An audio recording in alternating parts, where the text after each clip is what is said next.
ఎందుకు ఈ బాబాలు నమ్ముతారు? ఎందుకు వీళ్ళలో అంత స్పిరిచువాలిటీ? అసలు దేవుళ్ళ ఒక కర్మకాండ జరుగుతూ ఉన్నప్పుడే భక్తులు వస్తారు. కేవలం జ్ఞానబోధ చేస్తా ఉంటే ఎవరు రారు. మీ మీద ఆరోపణలు కూడా రాకూడదు కదమ్మా, ఎందుకు వస్తున్నాయి ఆరోపణ? ఏదో ఒక రోజున ప్రకృతి మన పాఠం చెప్తుందా లేదా?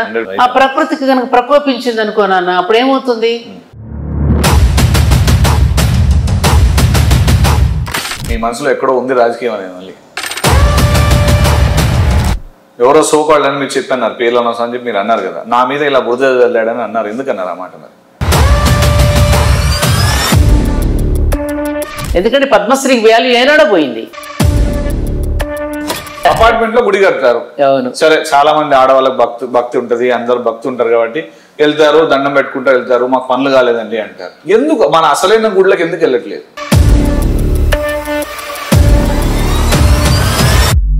మన పూర్వీకులు మనం ఎక్కడ తవ్వితే తవ్వకాల్లో లింగాలు బయటకు వస్తున్నాయి, గుళ్ళు బయటకు వస్తున్నాయి, అందుకు ద్వారకాలో సముద్రంలో మునిగిపోయింది.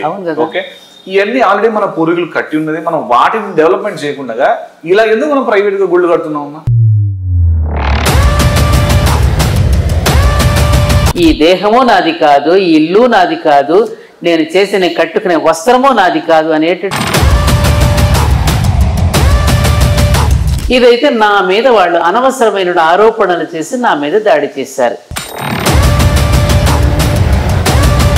రాజకీయాల్లోకి రావాలి అంటే 10 బూతు మాటలు నేర్చుకోవాలి, గట్టిగా అరవగలగాలి, కుర్చీలు ఎరగొట్టగలగాలి.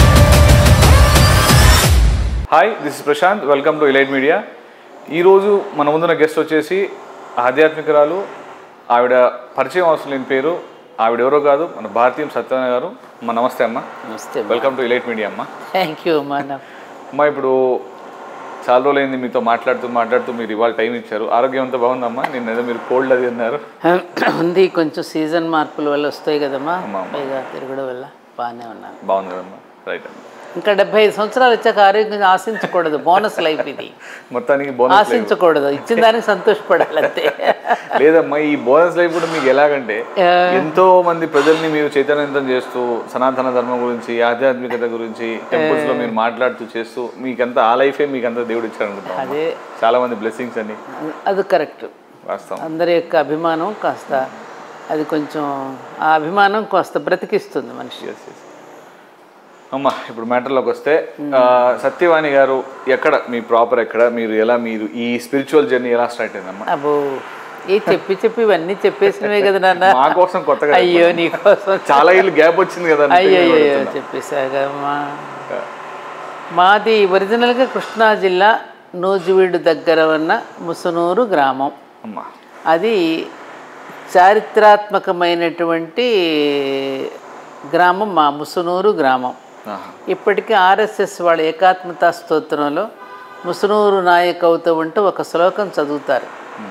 ఆ ముసునూరు నాయకులు ఎవరో కాదు, మా గ్రామమే, మా పూర్వీకులే. వారు 13వ శతాబ్దంలో తురుష్కును వెళ్ళగొట్టి మహమ్మద్ బిన్ తుగ్లక్ని పోరాడి దక్షిణాపదం అంతా కూడా పరిపాలించి హిందూ సామ్రాజ్యాన్ని స్థాపించినటువంటి ప్రోలయ కాపాయ నాయకులు పాలించినటువంటి ఊరు కాబట్టి వారు ముసునూరు నాయకులు. అందుకని వారి పేరు మీదనే మా గ్రామానికి ముసునూరు వచ్చింది. ఇప్పుడు కూడా వారు కట్టిన ఆలయమే మా గ్రామంలో ఊరికి మధ్యలో ఉంటుంది. గ్రామం, మీ గ్రామం అది. ఇప్పుడు మీరు ఎన్నాళ్ళైందమ్మా హైదరాబాద్ ఇక్కడ స్థిరపడి? 1969లో నాకు వివాహం అయ్యింది. 69లో గోల్కొండలో అప్పుడు మిలిటరీ ఇంజనీరింగ్ సర్వీసెస్లో మా వారు ఉద్యోగం చేస్తూ ఉండేవారు. అప్పుడు వివాహం అయ్యి నేను ఇక్కడికి మెట్టినింటికి కాలు మోపాను. ఓకే, హైదరాబాద్ 69లో, అంటే 70 ఆల్మోస్ట్ ఇంచుమించు 69 ఏప్రిల్ 26. సో ఎలాగమ్మంటే ఇప్పుడు చాలామంది మేము చాలా రకాలుగా చూస్తూ ఉంటాము. సత్యవాణి గారు చాలా స్పిరిచువల్ జర్నీ అంటే ఇది ఎప్పుడు స్టార్ట్ అయిందమ్మా? మీ మ్యారీడ్ లైఫ్ అయిన తర్వాత ఒక గ్యాప్ వచ్చి కరెక్ట్గా జర్నీ అనేది ప్రత్యేకించి కాదు నాన్న.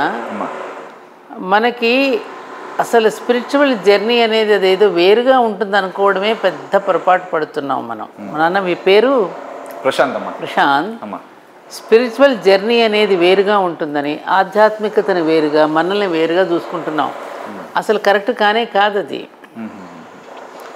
మన జీవన విధానంలో పుట్టినప్పుడు అసలు పుట్టుకతోనే ఆధ్యాత్మిక పుట్టాడు వాడు, ఎవరైనా జన్మించటమే.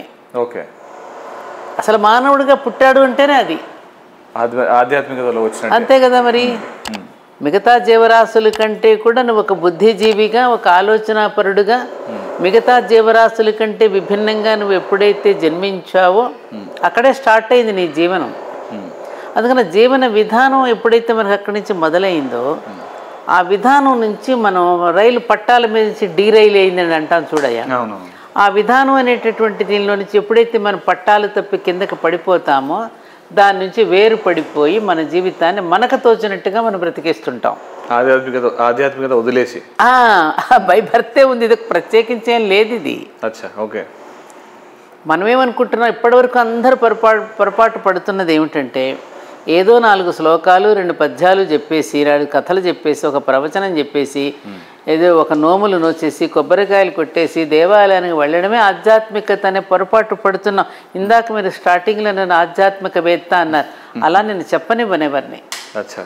ఎందుకని ఆధ్యాత్మికవేత్త అంటే చాలా చాలా పెద్దది ఆ పదం.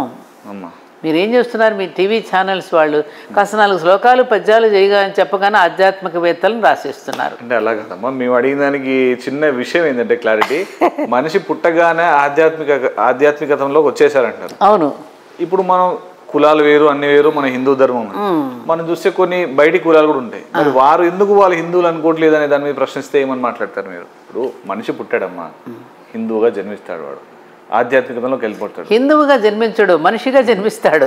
అదే ఆ క్లారిటీ, మనిషిగా జన్మిస్తాడు. ఓకే, అవునా? హిందూ అనే పదం ఎవరు పెట్టారు? ఎవడో పెట్టిన పేరును మనం వాడుకుంటున్నాం. ఓకే, అసలు మనకు పేరెవరు పెట్టారు నాన్న? మనకు అసలు పేరే లేదు. సనాతన ధర్మం అనే దానికి శాశ్వతమైన ధర్మము, ఇది ఎటర్నల్ ధర్మ, సృష్టిలో తనకు తానుగా ఏర్పడినటువంటి ధర్మం తప్ప ఒక వ్యక్తుల చేత ఏర్పడింది కాదు కదా. ఒక ప్రవక్త యొక్క అభిప్రాయం చేత ఏర్పడిందని మతము అన్నారు. ఒక ప్రవక్త యొక్క అభిప్రాయం చేత ఏర్పడిందని అభిమతం అన్నమాట. ఇది నా అభిమతం కాదండి అంటాం, ఇట్స్ నాట్ మై ఒపీనియన్ అంటాం. ఆ వ్యక్తి యొక్క అభిప్రాయం చేత అభిమతాల చేత ఏర్పడినవన్నీ మతాలు అయ్యాయి. మనది మతం కాదే, మన ధర్మం. ఇది సృష్టి ధర్మం. ఈ సృష్టికంటూ ఈ ప్రకృతి కంటూ ఒక ధర్మం ఉన్నది. ఆ ప్రకృతి ధర్మమే ప్రకృతి యొక్క చట్టం. ఆ ప్రకృతి యొక్క చట్టాన్ని అధిగమించి మనం కనుక జీవిస్తే మనం ప్రమాదం పాలవుతాం అనేది హెచ్చరిక చేసింది. ఆ హెచ్చరికను వదిలిపెట్టేసి మనం ఎవరికి తోచినట్టుగా మనం వాళ్ళని బ్రతికేస్తున్నాం. ఇలా నడుస్తున్నటువంటి ఈ సనాతన ధర్మం అనేది ఒక పెద్ద తాను కింద మీరు ఊహించుకోండి. ఒక పెద్ద తాను, బట్ట లేకపోతే ఒక ప్లేటు, ఒక గాజు అనుకోండి. దానిని మీరు ఒక్కొక్క ముక్క కత్తిరించుకున్నారు. సనాతన ధర్మం అనే పెద్ద తానులో నుంచి మీరు ఒక ముక్క, ఆయన ఒక ముక్క, ఆయన ఒక ముక్క, తల ఒక ముక్క కత్తిరించుకుని ఎవరి నూలు పోగులు వాళ్ళు విడదీసి దాన్ని అన్వేషించడం మొదలుపెట్టి దానికి ఒక పేరు పెట్టుకున్నారు. ఎవరి అన్వేషణలో వాళ్ళకి దొరికిన సమాధానం వాళ్ళు పెట్టేసేసుకుని వాళ్ళు దానికి ఒక మతం అని పేరు పెట్టుకున్నారు. ఈ ముక్కలన్నీ, కత్తిరించిన ముక్కలన్నీ సనాతన ధర్మం అనే తానులోనివే. ఇది తెలియాలి. కాబట్టి ఈ నదులన్నీ ఎలా అయితే సముద్రంలో కలిసిపోతున్నాయో, బాగా వినాలి ఇక్కడ, ఆ నదులన్నీ తమ పేర్లు కోల్పోయాయా సముద్రంలోకి వెళ్ళిన తర్వాత?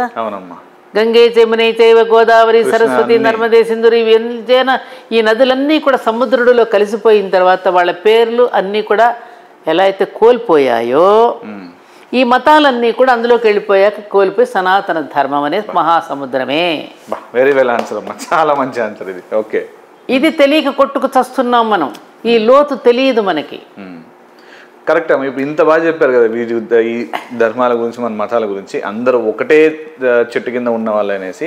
మరి ఎందుకు చాలా మంది ఇప్పుడు మన దగ్గరికి చాలా మంది మీ దగ్గరికి వస్తూ ఉంటారు, మీరు చేసి ఇప్పుడు గరికపాటి గారు కానివ్వండి, చగంటి వారు, వాళ్ళు ప్రవక్తలు చేస్తూ ఉంటారు, చెప్తా ఉంటారు కదా, మీరు ప్రత్యేకంగా కూడా మీరు చాలా వరకు చెప్తా ఉంటారు. ఎందుకు ఇంకా జనాలు అంటే వినట్లేదా, లేకపోతే ఎందుకు వారు దాన్ని లేకపోతే అవలంబించట్లేదా, దేనికోసం అమ్మా? చెప్పనా, ఎవరన్నా మాట గుర్తుకొస్తుంది నాన్న. మేధావులందరూ కూడా కన్ఫ్యూజన్లో పడిపోతే ఇడియట్స్ అంతా దూసుకుపోతున్నారట. ఓకే, ఇప్పుడు ఒక కన్ఫ్యూజన్లో పడేస్తున్నారు జాతిని. తలా ఒకటి చెప్పేస్తున్నారు. ఎవరికి తోచింది వాళ్ళు మాట్లాడిస్తున్నారు. సనాతన ధర్మం ఆ విధమైన స్వేచ్ఛ ఇచ్చింది అందరికీ. తర్కాలు, మీమాంసాలు, చర్చలు ఇవన్నీ కూడా ఆనాటి నుంచి బ్రహ్మవాదినులు అందరూ కూడా వాదోపవాదాలతో చర్చలు పెట్టేవారు, బోధలు జరిగేవి. ఒకే ఒక అభిప్రాయానికి కట్టుబడి ఉన్నటువంటిది కాదు మన సనాతన ధర్మం. బ్రహ్మవాదినులు ఉండేవారు. ఎప్పటికప్పుడు చర్చ మీకు ఉభయ భారతి, మీకు తెలుసు శంకరాచార్యులు వారు, ఉభయ భారతి, యాజ్ఞవల్కుడు, గార్గి, మైత్రేయి, సులభ, వీళ్ళందరూ కూడా పురాణ కథల నుంచి చూసుకుంటే, వేదాల దగ్గరికి తీసుకుంటే అక్కడ ఒకే దానికి కట్టుబడిపోయి ఉండేవారు కాదు. ఒక గమ్మత్తైన విషయం ఏంటో మనందరం తెలుసుకోవాల్సింది, మన సనాతన ధర్మంలో ఆరోగ్యకరమైన నియమాలే ఉన్నాయి తప్ప నిబంధనలు లేవు. మీరు వేరే మతాలకు నిబంధనలు ఉంటాయి వాళ్ళకి, ఇదే ఆచరించి తీరాలి, ఇలాగే కట్టుకోవాలి, ఇలాగే ఉండాలి, ఇలాగే జీవించాలి. ఇదే మనకు అలా ఉన్నాయా? లేదు కదా. అంటే బుద్ధిజీవిగా ఉన్నటువంటి నీకు నేను ఒక బుర్రనిచ్చాను, నీవు బుద్ధిజీవిగా నువ్వు ఆలోచించు, నీ మెదడుకు నువ్వు పదును పెట్టు. వీడికి ఆలోచించే ఓపిక లేక, తీరిక లేక ఎవడో ఏదో చెప్తే అది పట్టుకుని వీడు మాట్లాడేస్తూ ఉంటాడు. వాడి బ్రెయిన్ అంతవరకే ఉంది, వాడి బ్రెయిన్ అంతవరకే ఉంది. అందుకని వాళ్ళ యొక్క బలహీనతలని ఎవరో ఒకళ్ళు వచ్చి ఎన్కాష్ చేసుకుంటారు, వాళ్ళ భాషలో వాళ్ళు చెప్తే ఇది నిజమే కాబోలు అనుకుంటారు. అలా ఇంకొక విషయం ఏం జరిగిందంటే ప్రశాంత్, మన దేశాన్ని ఎవరెవరెవరెవరో వచ్చి పరిపాలించారు, మీకు తెలిసిన గాథే. ఓకే, వేల సంవత్సరాలుగా పరిపాలించారు, వందల సంవత్సరాలుగా. తర్వాత బ్రిటిష్ వాళ్ళు కూడా వచ్చారు. ఈ పరిపాలిస్తూ వస్తున్నటువంటి అమాయకమైనటువంటి భారతీయులని, అంటే ఏ మాయా లేనటువంటి వాడు భారతీయుడు, మాయకు అతీతుడు, తాత్వికతతో దీవించిన వాడు భారతీయుడు, జ్ఞానంతో పెరుగుతున్నవాడు భారతీయుడు, పవిత్రంగా ఉండేవాడు భారతీయుడు, ఎప్పుడు కూడా అంటే ఆ వెలుగులోనే ఉండి రమిస్తూ ఉండేవాడు భారతీయుడు, జ్ఞానం అనే వెలుగులో. అటువంటి భారతదేశంలోకి చాలామంది చొచ్చుకొని వచ్చి మన అమాయకత్వాన్ని, అంటే మాయలేనితనాన్ని ఆసరా చేసుకుని ఎన్నో మాయలు కల్పించి మాయమాటలు చెప్పి మనల్ని తప్పుదోవ పట్టించారు.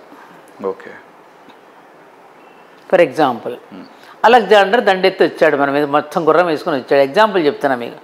వస్తూ ఉంటే ఒక పొలంలో కూర్చుని ఇద్దరు రైతులు వాదులు ఆడుకుంటున్నారు. ఏమని? ఇదం నమ్మమా, ఇదం నమ్మ, ఇది నాది కాదు, ఇది నాది కాదు. ఏమిటి దీని వెనక ఇది నాది కాదు, ఇది నాది కాదు అనుకోవడంలో ఏంటి పరమార్థం? వాళ్ళు ఏమిటి, ఒక రైతు తోటి రైతుకి తన పొలాన్ని అమ్మాడు. అమ్మిన తర్వాత అతను ఏం చేశాడు, ఒక రోజున పొలం దున్నుకుంటున్నాడు. దున్నుకుంటుంటే దానిలో నుంచి 2 లంకెల బిందెలు దొరికాయి. అతను ఏం చేశాడు, పొలం ఎవరైతే అమ్మాడో అతని దగ్గరికి వెళ్ళి, నేను పొలం దున్నుతూ ఉండగా ఈ బిందెలు దొరికాయి నాకు, ఇది నీకు ఇచ్చేద్దామని వచ్చాను అంటున్నాడు. అతను అంటున్నాడు, పొలం ఎప్పుడైతే నీకు అమ్మేశానో, అమ్మిన తర్వాత అందులో ఏది లభించినా నీకే చెందుతుంది బ్రదర్, నువ్వే తీసుకు, ఇది నాది కాదని ఇతను అంటున్నాడు. అయ్యో నాది కాదే, నేను పొలానికే కదా డబ్బులు కట్టింది, లంకెల బిందెలకు డబ్బులు కట్టలేదుగా అంటారు. బాబోయ్ ఇంత న్యాయమా, నాది కాదంటే నాది కాదు, ఇంత సత్యంతో బ్రతుకుతారా భారతీయులు అని చెప్పి ఇంకేముంది, భారతదేశాన్ని దోచేసుకుందాం మొదలెట్టారు. మన గుడులు, మన గోపురాలు ధ్వంసం చేసేసి ఇలా మాయ మాటలు చెప్పి ప్రతిదీ కూడా. ఇంక బ్రిటిష్ వాళ్ళు వచ్చిన తర్వాత ఇంకా మితిమీరిపోయి మన గ్రంథాలని, లైబ్రరీలో ఉన్నటువంటి తాళపత్ర గ్రంథాలని దోచేసి, కొన్ని తగలబెట్టి, కొన్ని నాశనం చేసి, దొరికిన వాటిలో కూడా వాటిలో ప్రక్షిప్తాలు చేర్చి, లేని వాటినన్నీ చేర్చి మన లైబ్రరీలో పెడితే పాపం తర్వాత పుట్టుకొచ్చినటువంటి మన పండితులందరూ కూడా అదే నిజం అనుకుని చదివి వాటిని ప్రచారం చేశారు. అక్కడ పెద్ద తప్పు జరిగిపోయింది. వాళ్ళు ఏమిటి, ఆ గ్రంథాలు ఏం పెట్టారు, మన రాముడు అవమానించారు, శ్రీకృష్ణుడు స్త్రీలోలుడు అన్నారు, ఒకటి కాదు శంభూకుడిని వధించాడన్నారు, సీతమ్మను ఇవేవి లేనివి.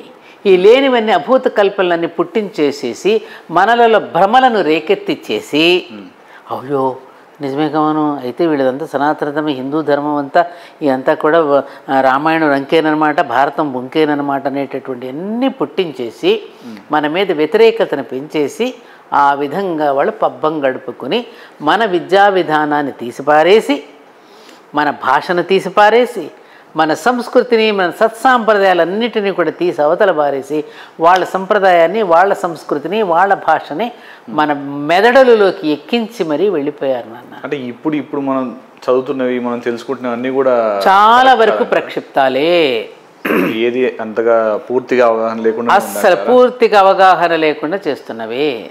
దానికి తోడు పాపం వాళ్ళు చేస్తున్నటువంటి దుర్మార్గానికి అప్పటి బ్రిటిష్ వాళ్ళు అప్పటికప్పుడు జనాలు మారుతూ ఉంటారు కదా, పెరుగుతారు కదా, వర్ణ సంకరాలు కూడా వచ్చేస్తాయిగా వీళ్ళల్లో. ఆ వచ్చేసిన వాళ్ళందరూ కూడా డబ్బులకి వాటికి కక్కుర్తిపడి ఆ జయచంద్రుడిలాగా అలా బ్రిటిష్ వాళ్ళకి తొత్తులై మన వాళ్ళు కూడా చక్కగా సహకరించారు. మన సంస్కృత భాషను మూలన పడేస్తూ ఉంటే ఆనాడు మన వాళ్ళు కూడా దానికి సహకరించి దానికి తాళాలు వేసేసి వాళ్ళు ఇంగ్లీష్ విద్యను తీసుకొచ్చి మన ముందు పెట్టి మనల్ని మమ్మీలను చేసి మన శవాలను చేసి మన జీవోత్సవాలుగా బ్రతకమని చేసి పెట్టిపోయి ఇది ఇలా కొట్టుకు చస్తున్నాం ఇవాళ. మీరు ఇన్ని ప్రసంగాలు ఇస్తుంటారు, ఇన్ని చెప్తా ఉంటారు కదా, అయినా కూడా ఎందుకు ఈ చాలామంది ఇతర కులాలకి ఆకర్షింపబడుతున్నారమ్మా? ఇతర కులాలకి ఇప్పుడు మతం మారుతున్నారు, ఎందుకు అలా జరుగుతుంది? అదేగా చెప్తున్నా, మనకేమో శాస్త్రం మీద శ్రద్ధ లేకుండా చేశారు నాన్న. స్కూల్స్లో మనకు ఆ రోజుల్లో మేము చదువుకునేటప్పుడు పాఠ్యాంశాలలో ఇంకా బ్రిటిష్ వాళ్ళ నయం ఒక రకంగా కొంత పూర్తిగా మన పాఠ్యాంశాలు తీసేలా నాన్ డీటెయిల్ అని ఒక బుక్ ఉండేది మాకు. దానిలో తప్పకుండా ఒక మోరల్ సైన్స్ అనే క్లాస్ ఉండేది మాకు. తప్పకుండా ఉపనిషత్తుల కథలు చెప్పేవారు. తర్వాత మనకి పంచతంత్రం కథ ఉండేది, మిత్రలాభం ఉండేది, మాకు నాన్ డీటెయిల్ ఉండేది. శతక పద్యాలు మా చేత బట్టి పట్టించి చెప్పించేవారు. గోడల నిండా సూక్తులు రాసేవారు మా జిల్లా పరిషత్ హై స్కూల్స్లో అప్పుడు. ఎందుకంటే అప్పటికే వీళ్ళు మన పోరాడుతున్నారు కదా మన మీద. అప్పుడు ఉన్నటువంటి మన పెద్దవాళ్ళ కాకాని వెంకటరత్నం గారు లాంటి వారు, రఘుపతి వెంకటరత్నం నాయుడు, చాలామంది అప్పట్లో ఉన్న గొప్ప గొప్ప మహానుభావులు అందరూ కూడా అతీతంగా ఎంతో కృషి చేశారు. మీరు చదువుతున్నప్పుడు కూడా చాలా వరకు ఇదంతా మిస్ అయింది అంటారా? గ్రంథాలు కానీ ఇవన్నీ కానీ ఆ టైం చాలా వరకు మిస్ అయినప్పుడు మిస్ అయిన వాటిలో కూడా కొంత తీసి దానిలో ఉన్న సారాన్ని పద్యాల రూపంలో అందించి మన తెలుగు భాషకున్న గొప్పతనం అదే. మొత్తం వేదాల సారాన్ని 4 కంద పద్యంలో చూపించి మన చేత చెప్పించి ఆ ఎస్సెన్స్ని మన జీవితానికి అన్వయం చేసుకునేటట్టుగా చేసే పద్య శతక పద్యాలు ఎన్నో. సుమతి శతకం, దాశరథి శతకం, శ్రీకాళహస్తీశ్వర శతకం, నృసింహ శతకం, ఏమ్మా వేమన శతకం, ఈ పద్యాల ద్వారా మాకు ఎంతో నేర్పించారు. నాన్నగారు అమ్మ వాళ్ళంతా 4వ తరగతి 5వ తరగతి చదువుకునేవారు. వాళ్ళకి పెద్ద బాల శిక్షణ ఏది ఉండేది, దానిలో శతక పద్యాలు ఉండేవి. మేము చిన్నపిల్లలు ఎప్పుడైనా పొరపాటుతో ఏదైనా తప్పు చేస్తే ఆ పద్యం చదివి వినిపించి ఇంటికి ఎవరైనా బంధువులు వస్తే మా నాన్నగారు నేను కూడా చేతులు కట్టుకుని అమ్మ మా అమ్మాయి పద్యం బాగా చెప్తుందండి అమ్మ ఒకసారి శతక పద్యం చెప్పండి పద్యాలు చెప్పించేవారు. అప్పుడే మాకు స్టేజ్ ఫీర్ అనేది చిన్నప్పుడే పోగొట్టేవారు వాళ్ళు. ఆ శతక పద్యాన్ని అన్వయించి మరి పద్యం తెలిసి కూడా నువ్వు తప్పెందుకు చేసావు, అంతెందుకు పోయి మన నారాయణమ్మ గారు మిసెస్ పుల్లారెడ్డి గారు ఆమె 4వ తరగతి చదువుతున్న ఒకసారి డిఈఓ వచ్చాట క్లాస్కి. ఆమె ఏదో చెప్తే ఒక పద్యం చెప్తే డిఈఓ గారు మెచ్చుకున్నారు. ఆ పద్యాన్ని తమ జీవితానికి అన్వయించుకుని ఆవిడ అంత ఆదర్శంగా బ్రతకగలిగారు. మీరు ఎంతవరకు చదువుకున్నారమ్మా? నేను ఎస్ఎస్ఎల్సి 11వ తరగతి. సరే అమ్మా, ఇప్పుడు ఇంగ్లీష్ మీడియం కాదు, తెలుగు మీడియమే, జిల్లా పరిషత్ హై స్కూలు. మాకు వ్యాసరచన పోటీలు ఉండేవి, డిబేట్స్ ఉండేవి, అప్పుడప్పుడు నాటికలు ప్రదర్శించేవాళ్ళ, సాంస్కృతిక కార్యక్రమాలు ఉండేవి. తెలుగు మాస్టర్ మధ్య మధ్యలో చెప్పేవారు, డ్రాయింగ్ మాస్టర్ వచ్చి నైతిక పాఠాలు నేర్పించేవారు, కథలు చెప్పేవారు. ఇప్పుడు చదువులని వ్యాపారాలా లేకపోతే కరెక్ట్ అయిన విద్య? 100% వ్యాపారాలు. ఇంకా డౌట్ ఎందుకయ్యా నీకు? మా మాస్టర్ గారు అనేవారు, పెట్టుబడి లేని వ్యాపారం ఏదైనా ఉంటే చెప్పండి మాస్టర్. అయితే మరి పెట్టుబడి అన్నారు ఆయన. పెట్టుబడికి పెట్టుబడి ఇక్కడే పెట్టుబడి అన్నారు. అంటే అదే పెట్టుబడి అనే పదాన్ని మీరు సృష్టించారా లేకపోతే మీ మాస్టర్ చెప్పిన దాన్ని? మా మాస్టర్ చెప్పింది నేను చెప్తున్నా. పెట్టుబడి పెట్టుబడి పెట్టుబడి లేని వ్యాపారం చెప్పండి మాస్టర్ అని అడిచాడు ఒక అతను. అయితే మరి పెట్టుబడి అన్నారు ఆయన. అంటే అర్థమైంది, బడి పెట్టు, ఇంకా నీకు పెట్టుబడి ఎందుకు, శుభ్రంగా పిల్లలు వచ్చేస్తుంటారు, నువ్వు హాయిగా దండుకో వాళ్ళ దగ్గర నుంచి. మీరు ఇంతగా మీకు ఇంత నాలెడ్జ్ ఎలా వచ్చిందమ్మా? ఇప్పుడు మీరు చాలా వరకు ఏమి నాలెడ్జ్ ఉందబ్బా? మీరు అలా ఇంగిత జ్ఞానం నాన్న. ఇంగిత జ్ఞానం కరెక్ట్ అమ్మా. నేను ఒక్క నిమిషం మాట్లాడతాను. మీరు చాలా వరకు మిస్ అయ్యాయి గ్రంథాలు అంటారు, మీరు చాలా నాలెడ్జబుల్గా ఉన్నారు. ఎలా అమ్మా ఇదంతా? మరి ప్రకృతి. నేను ఏ పుస్తకాలు పెద్దగా అధ్యయనం చేసే మనిషిని కాదు. ఓకే. అక్కడక్కడ రామాయణ భారత భాగవత కథల్లో ఎక్కడైనా ఉటంకిస్తూ ఉంటానేమో ఎగ్జాంపుల్గా, కానీ ఇంతవరకు పూర్తిగా నేను ఏ గ్రంథము చదవలేదయ్యా. నేను ఎప్పుడు పరిశీలించేది సమాజాన్ని పరిశీలిస్తుంటా, ప్రకృతి. ఓకే. ఎప్పుడు నేను నేచర్ గురించే చెప్తా. నువ్వు పల్లెటూరు వాడి దగ్గరికి వెళ్ళు, అతను ఏ గ్రంథమో చదవడు. మీరు ఎప్పుడైనా అసలు పల్లెటూరు నేను నీకు ఒక ఉపాయం చెప్తాను ప్రశాంత్.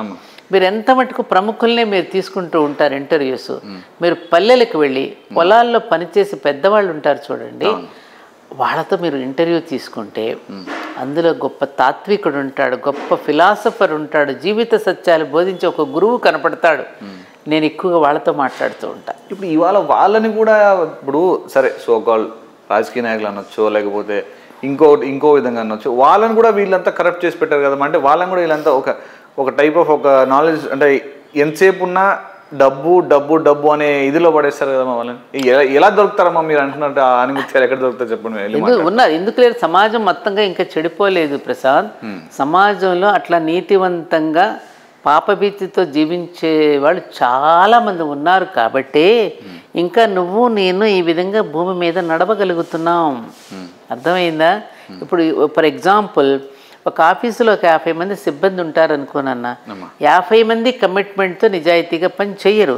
అందులో 3-4 ఉంటారు నిజాయితీగా పనిచేసేవాడు. ఆ 3-4 మీదే మిగతా 45 మంది బ్రతుకుతూ ఉంటారు. అట్లాగే యావత్ సమాజంలో కూడా 140 కోట్ల మంది భారతీయులలో ఇంకా నీతి నిజాయితీగా పనిచేసేటటువంటి వాళ్ళు, వాళ్ళ తపశక్తి కానివ్వు, వాళ్ళ కమిట్మెంటు, వాళ్ళ సత్యము, వాళ్ళ ధర్మం మీద మిగతా జాతి అంతా మనగలుగుతోంది. ఒక బస్సులో ప్రయాణం చేస్తే మనం అనుకుంటాం ఏదైనా అమ్మో ఏ సత్యవంతుడు ఉన్నాడు ఇందులో మనం బ్రతికి బట్టగట్టగలిగాం అనుకుంటాను, చూసావనన్నా. ఆ రీతిలో ఇంకా సమాజంలో ఉన్నారు. ఇక నువ్వన్నావే అమ్మ మరి వీళ్ళందరూ ఎట్లాగమ్మా అని అంటే, వాళ్ళకు ఉన్నటువంటి కష్టాన్ని, ఆ కష్టంలో కూడా నిలబడగలిగి అదే దృఢత్వంతో ఉండగలిగిన వాళ్ళు ఎంతమంది ఉండగలుగుతారు? వాళ్ళు ఇచ్చే ప్రలోభాలకి లొంగిపోతారు చాలామంది. ఏ ప్రలోభానికి లొంగిపోకోకుండా ఉండే మా వారి లాంటి వాళ్ళు వేళ్ల మీద లెక్క పెట్టేవాళ్ళు ఉంటారు. అంటే ఎలాగమ్మా?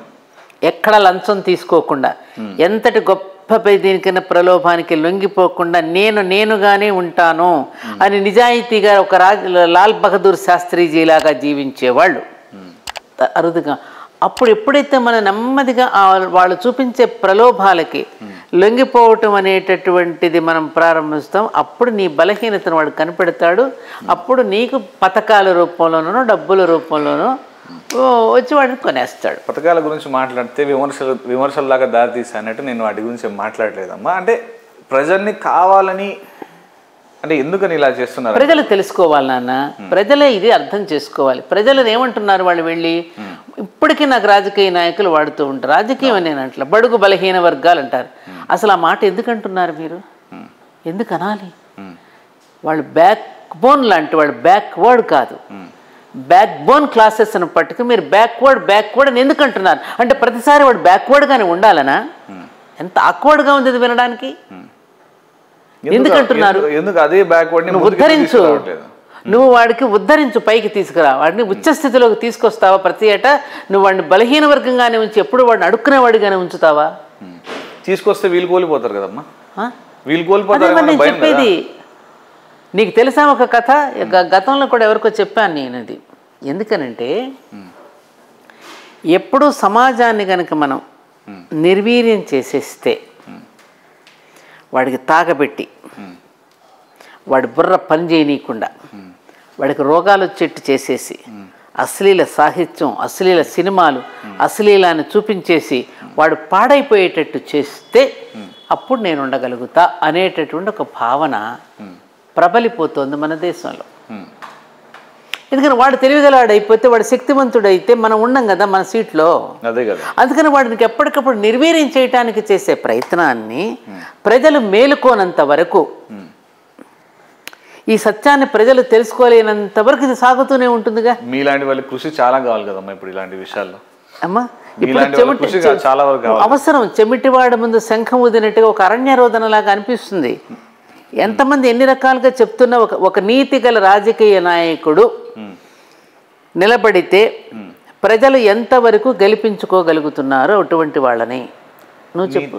నీతి గల రాజకీయ నాయకుడు నిలబడితే ఎంతవరకు గెలిపించుకుంటున్నారని మీరు అంటున్నారు కదా. సరే, ఇప్పుడు సరే ఏదో ఒక ప్రభుత్వం అనుకోండి, మీరు అన్నట్టు సోకాళ్ళు ఇందాక ప్రజల్ని అణిచివేస్తున్నారు ఇలా అలవాట్లు చేసి అంటున్నారు కదా, మరి వీళ్ళందరి మంచి దృక్పథంలో నడిపించే వాళ్ళు ఎవరమ్మా?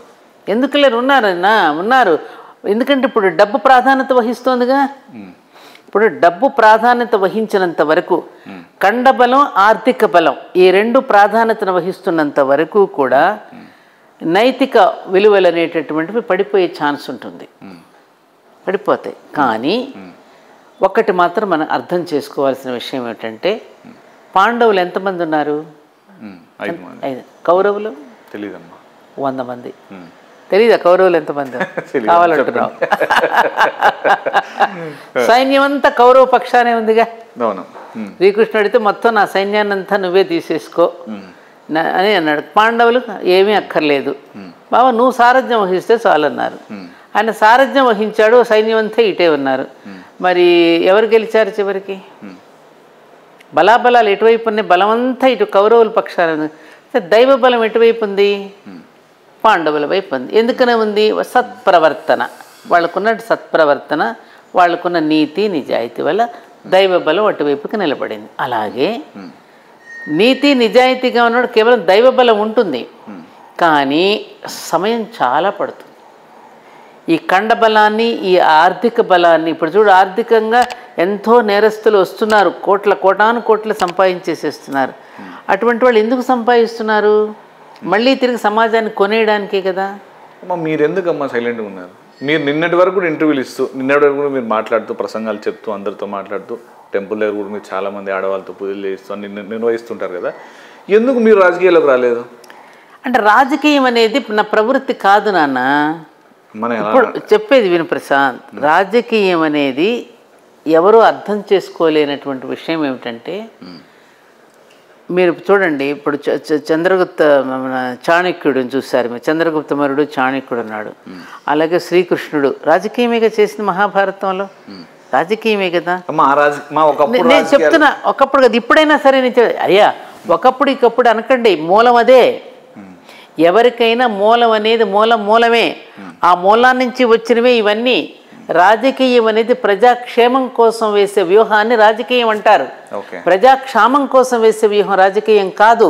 నాకు అంతవరకు రాజకీయాలు వద్దు, మీరు అన్నట్టుగా ఎప్పటి నుంచో ఉన్న రాజకీయాలు వద్దు. గత 10 ఏళ్ళ రాజకీయాలు చెప్పండి అమ్మా చాలు. ప్రజల గురించి ఎలా మీరు అభివర్ణిస్తారు?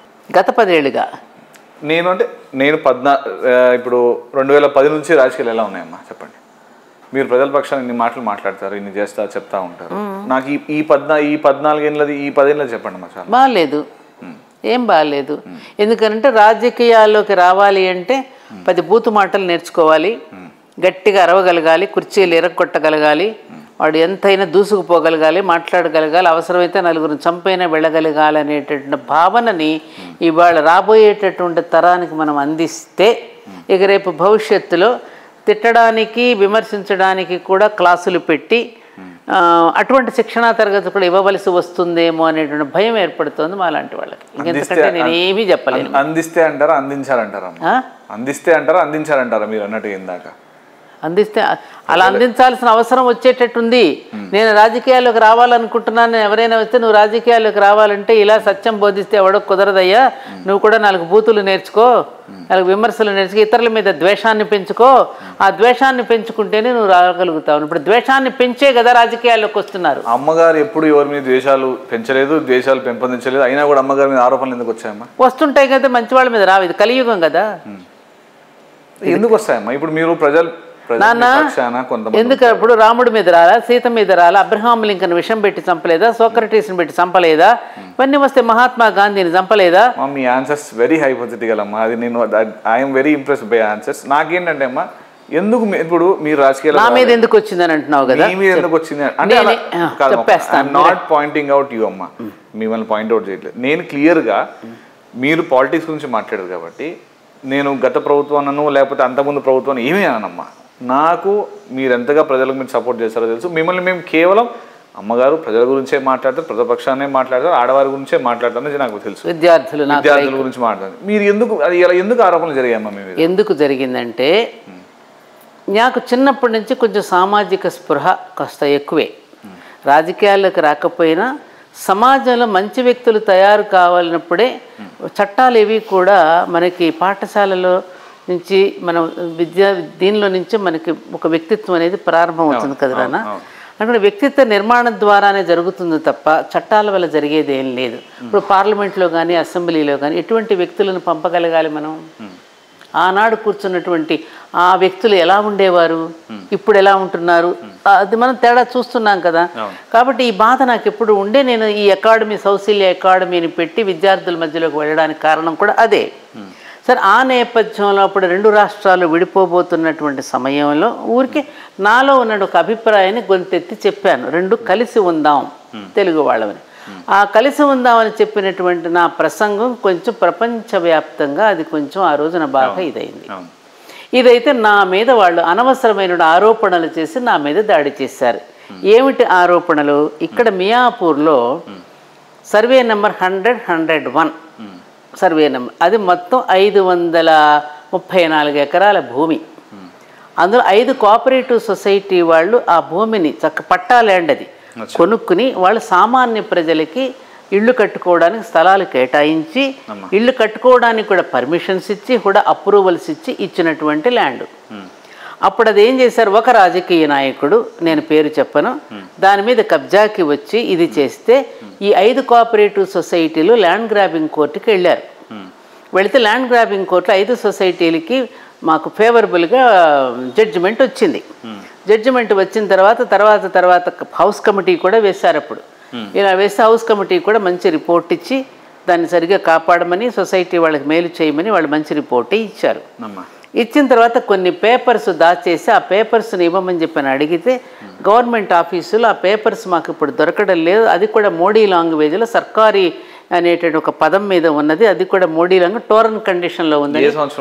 అది 1997 జరిగింది. సరే అని చెప్పి మనం హైకోర్టుకి వెళ్ళి ఇప్పుడు సుప్రీంకోర్టులో స్టేటస్ కో నడుస్తోంది. అది సుప్రీంకోర్టులో అది వివాదంలో ఉంది. అది 5 సొసైటీలు దానికోసం పోరాడుతున్నారు. ఎవరు? 3500 మంది ప్రజలకు సంబంధించింది. అందులో ఒక సొసైటీకి సంబంధించిన మేము కొంతమంది ఉన్నాము, ఇంకో సొసైటీకి సంబంధించిన వాళ్ళు ఉన్నారు, ప్రశాంత్ నగర్ అని, Maitri cooperative society, Ayyappa society, Ravindra, ఇలా 5 కోఆపరేటివ్ సొసైటీస్ కలిపి పోరాడుతున్నారు. ఇలా పోరాడుతూ ఉన్నటువంటి సందర్భంలో వాడు ఎవరో ఒకళ్ళు ఉంటారు కదా, దిక్కుమాలిన వాళ్ళు సమాజంలో ఉంటారు కదా, ఇప్పుడు దిక్కుమాలిన వెధవలు, పనికిమాలిన సన్నాసులు ఉంటారు కదా. వాళ్ళు ఏం చేశారు, సత్యవాణి గారు ఇంత బాగా మాట్లాడుతోంది, రామారావు గారు లాగా మాట్లాడుతోంది, ఈవిడ మాట్లాడి ప్రజల్లోకి వెళ్ళిపోతే చైతన్యం వచ్చేస్తుంది అనేటటువంటి ఒక దుగ్ధతో నా మీద నేను 1000 ఎకరాలు కబ్జా చేసేసాను, నా మీద పేపర్లో ఇష్టం వచ్చినట్టు రాసి పారేశారు. మీరు ఆల్రెడీ చైతన్యవంతం చేస్తూనే ఉంటారు ప్రజల్ని, దానిలో అబద్ధం ఏముందమ్మా? ఏది?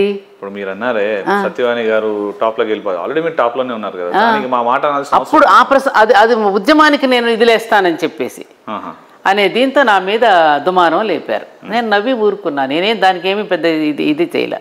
ఇప్పుడు తర్వాత నేను క్లారిఫికేషన్ కూడా ఇవ్వటం కూడా జరిగింది. ఇప్పటికీ అది ఇంకా వివాదంలోనే ఉంది, కోర్టులో నడుస్తుంది, సుప్రీంకోర్టులో. అది మనది కాదది, అది ప్రజలది.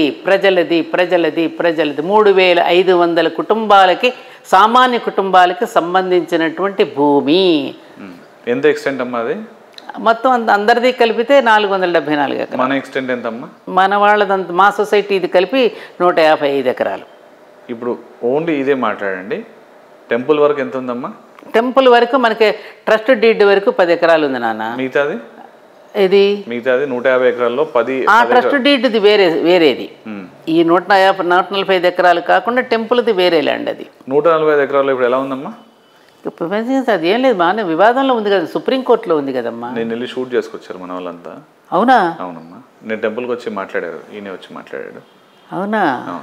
తెలియదు, వచ్చి మాట్లాడారు. అదే నేను సరే మాది కాదమ్మా నాకు, ఎందుకంటే సత్యవాణి అమ్మగారు రాజకీయవేత్తగా చూడాలని చాలా మంది కూడా మాట్లాడుతున్నారు, చాలా మంది కూడా కోరుకున్నారు. ఇది వాస్తవం కదమ్మా. ఎందుకు అమ్మగారు రాలేదమ్మా? మొదటి నుంచి లేదు, నాకు ఎన్టీ రామారావు గారు ఉన్నప్పుడే పిలిచారు నాన్న. అదంతా ఒక్క నిమిషం విన్నాడు, నేను చెప్పనివ్వండి. అయోధ్య రామజన్మభూమి అప్పుడు నేను ఉద్యమంలో నేనుగా వెళ్ళాను. నన్ను ఆర్ఎస్ఎస్ విశ్వ హిందూ పరిషత్ పిలిస్తే నేను వెళ్ళాల. నాకు నేనుగానే ఒక రిప్రజెంటేటివ్గా నన్ను కూడా పిలిచినప్పుడు వెళ్ళినప్పుడు నాకెందుకు ఆవేశం వచ్చి నేను వెళ్ళాను. దానిలో నేను పాల్గొన్నాను. తర్వాత అల్ కబీర్ ఉద్యమంలో పాల్గొన్నాను, చాలా చేశాను. నేను ఆవేశం వెనకాల మీరు రాజకీయాల్లోకి రావాలన్న దృక్పథంతోనే మీరు వచ్చారా? అస్సలు లేదు. ఆవేశం ఎందుకు వచ్చిందమ్మా మీకు? ఏది? ప్రజలకు మంచి చేయాలనే ఆవేశంలోనే మీరు ఉన్నారు. అవును. మరి మీరు ఇప్పుడు ఆ కంపల్సరీ ఆ థాట్ అనేది, మీకు ఆవేశం అనేది, మీరు ప్రజలకు మంచి చేయాలని వస్తే ఎందుకు మీరు ముందుకెళ్ళలేకపోయారు? ముందుకు వెళ్ళాలని నాకు లేదు, నాన్న ఆ రాజకీయంలోకి వెళ్ళాలని నాకు లేదు. ఇప్పుడు నేను ధర్మపురి క్షేత్రం ఉంది కదా, ఇప్పుడు మీకు ఎట్లా వచ్చారు కాబట్టి చెప్తున్న విషయం ఎత్తారు కాబట్టి, ధర్మపురి క్షేత్ర నిర్మాణం కూడా నేను చెయ్యాలని, ధర్మపురి క్షేత్రంలో ఆలయం కట్టాలని ఎప్పుడూ నాకు లేదు. నాది చిన్నప్పటి నుంచి దేశభక్తి, సామాజిక స్పృహ, సామాన్యుల గురించి నేను ఎక్కువ ఆలోచించేదాన్ని. ఆ నేపథ్యంలో అనుకోకుండా జరిగినటువంటి ఒక తాత్కాలికమైనటువంటి సంఘటన 1986లో నేను మావారు కూర్చుని అక్కడ పూర్వం నుంచి ఎప్పటి నుంచో ఉన్నటువంటి స్వయంభూ అమ్మవారి ఆలయానికి మేమిద్దరం కూర్చుని ప్రతిష్ఠ చేయవలసిన అవకాశం మాకు కల్పించబడింది అమ్మవారి చేత. అలా నాకు ఆలయంతో అనుబంధం పెరిగిన తర్వాత అప్పుడు నేను ఎలాగో నేను ఈ కార్యక్రమాలు చేస్తూ ఉన్నప్పుడు ఈ ఆలయాన్ని నేపథ్యంగా చేసుకుని ఈ అందుకే అక్కడ మీకు చూడండి ఇండియా మ్యాప్ ఉంటుంది. చేసే కార్యక్రమాలన్నీ దేశభక్తికి సంబంధించిన కార్యక్రమాలే జరుగుతాయి, సామాజిక స్పృహకు సంబంధించిన కార్యక్రమాలే జరుగుతాయి. లేకపోతే ఒక దేవాలయంలో 108 మంది రైతు దంపతులను పిలిచి వాళ్ళకి పాదపూజ చేసి 1 కోటి వరికంకులతో అమ్మవారికి పూజ చేశాను. 108 గోవులు, జాతి గోవుల్ని తెప్పించాను. 108 నదీ జలాలు దేశవ్యాప్తంగా తెప్పించాను. 108 చేనేత చీరలు తెప్పించాను. ఇది సామాజిక స్పృహతో కూడిన అంశం ఇది. సో ఇవన్నిటికీ సత్యవాణి గారే మూలకారణం. అందరికీ తెప్పించి సత్యవాణి గారే చేయిస్తారు. వరలక్ష్మి వ్రతాలు కూడా ఆవిడే చేయిస్తారు. శ్రావణ శుక్రవారం పూజలు ఆవిడే చేయిస్తారు. వరలక్ష్మి వ్రతం అందరు లక్ష్మి మొత్తం మీ ఇంటికే రావాలమ్మా. అందరికి మీరే ఖర్చు పెట్టి చేస్తుంటారు మామూలుగా. ఏంటమ్మా చాలా మందికి మీరు వరలక్ష్మి వ్రతం అవును మీ డబ్బుతోనే చేయిస్తా ఉంటారు. అలా ఏం కాదు నాన్న, భక్తులు కూడా పార్టిసిపేట్ చేస్తారు, నా డబ్బుతో కాదు. అమ్మా ఇంతవరకు నేను విన్నది, మేము విన్నది కూడా, చాలా మంది చెప్పింది కూడా, ఆవిడ చాలా మంచి దైవంశరాలు, ఆవిడే ఖర్చు పెట్టి మాకు చేస్తుంది తప్ప మేము ₹1 ఖర్చు పెట్టుకోలేదు. కొంతవరకే నాకు వచ్చేది దాంట్లో నాన్న. మీరు మా ఇల్లంతా చూడండి, ఇప్పుడు వచ్చారు కాబట్టి నాకు ఆ మెమంటోస్ ఏదో కొద్దిగా పుస్తకాలు, 10 మంది పెట్టిన చీరలు తప్ప నా దగ్గర ఈ మెడలో ఉన్న ఈ గొలుసు, ఈ 4 గాజులు, ఈ పోగులు తప్ప, ఈ ఉంగరం తప్ప నా దగ్గర ఏమీ లేదు. చెప్తున్నా వినండి, మీరు వినండి ప్లీజ్, నన్ను మాట్లాడుతున్నారు వినండి. ఆ ఆలయం నేను ఎట్లా చేశానంటే, నేను చేసుకుంటూ చెప్పనివ్వండి, మీరు చెప్పనివ్వండి. అలా కదా ఒక నేను ఇంటరప్ట్ చేయాలని కాదు, మీరు ఏదో టాపిక్ ఆ టాపిక్ మాట్లాడి నేను ఆ క్వశ్చన్ మీకు చెప్తాను. ఇందాక ఏదో మాట్లాడుతున్నారు ప్రజల గురించి, ఈ వ్రతాలు ఇవన్నీ మీరు చేయిస్తుంటారు అనేసి, ఆ టాపిక్ చెప్తున్నారు. ఆ వ్రతాలు నేను ఎందుకు చేయిస్తున్నానంటే, ఒక కర్మకాండ జరుగుతూ ఉన్నప్పుడే భక్తులు వస్తారు. కేవలం జ్ఞానబోధ చేస్తామంటే ఎవరు రారు. అందుకని ఒక కర్మకాండని బేసిక్గా చేయాల్సిందే కూడా, ఒక కర్మ జ్ఞానం 2 నడవాల్సిందే. ఆ కర్మ ఇప్పుడు ఎందుకు 108 మంది రైతు దంపతుల్ని పిలవాలంటే, 1 కోటి వరికంకులతో మనం పూజ చేస్తే మనకి పాడి పంటలు బాగా పండుతాయమ్మా అంటే వస్తారు పాపం. ఆ నేపథ్యంలో పిలిచి రైతుల యొక్క దీనిని తీసుకురావాలని నేను అట్లా చేసిన తర్వాత, మీరు నమ్మరండి, 10 మంది యువకులు ప్రేరణగా తీసుకుని సాఫ్ట్వేర్ ఉద్యోగాలు వదిలేసి వాళ్ళు బ్రహ్మాండంగా వ్యవసాయం చేస్తున్నారు ఇవాళ. మరి నేను చేసిన దానికి ఆ సత్ఫలితం దొరికిందా లేదా? అలాగే చేనేత కళాకారులకు ఊతం ఇవ్వాలని చేనేత చీరలు తెప్పించి ఆ చేనేత కళాకారులకు సత్కారం చేసి వాళ్ళకి ఊతం ఇవ్వడం, ఇది కంప్లీట్ సమాజమే. ఇప్పుడు ఆ సాఫ్ట్వేర్ వాళ్ళు ఇప్పుడు ఏం చేస్తున్నారమ్మా? అక్కడ వ్యవసాయం చేస్తున్నారు. ఇక్కడ కాదు, వేరే వాళ్ళ గ్రామాలకు వెళ్ళి సాఫ్ట్వేర్ వదిలేశారా? వాళ్ళు సంపాదించుకుంటున్నారు బ్రహ్మాండంగా.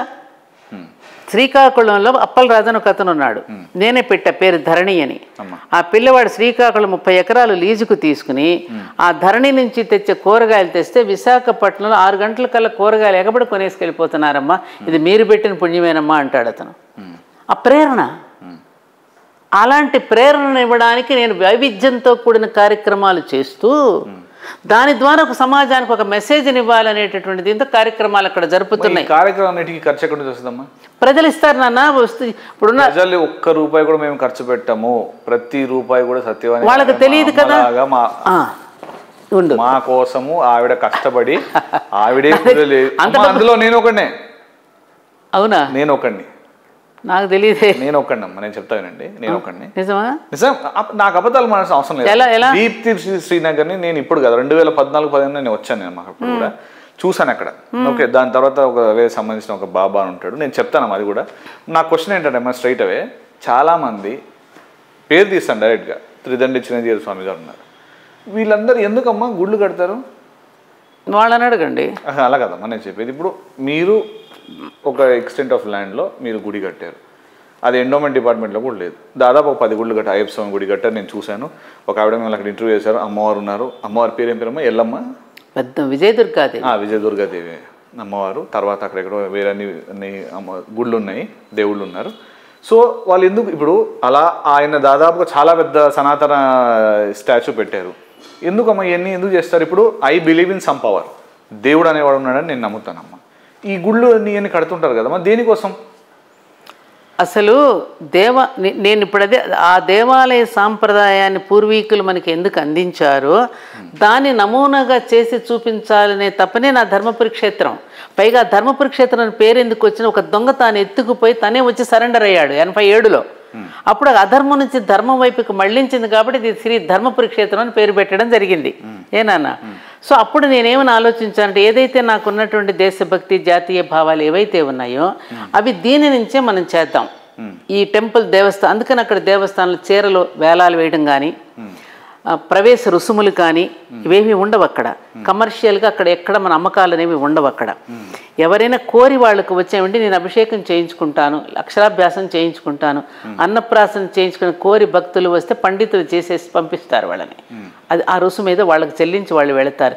మిగతా ఏ కార్యక్రమాలు అన్నం మేమేమి కట్టండి, దీనికి డబ్బులు కట్టండి, ఎక్కడ రసీదు చింపి మీరు బోర్డులు పెట్టి మీరు కడితే డబ్బులు కడితే మీకు పుణ్యాలు వస్తాయి అని ఎక్కడ మా ప్రచారం ఉండదండి. అక్కడ వచ్చిన ప్రతి ఒక్కడు ప్రశాంతతను అనుభవించండి.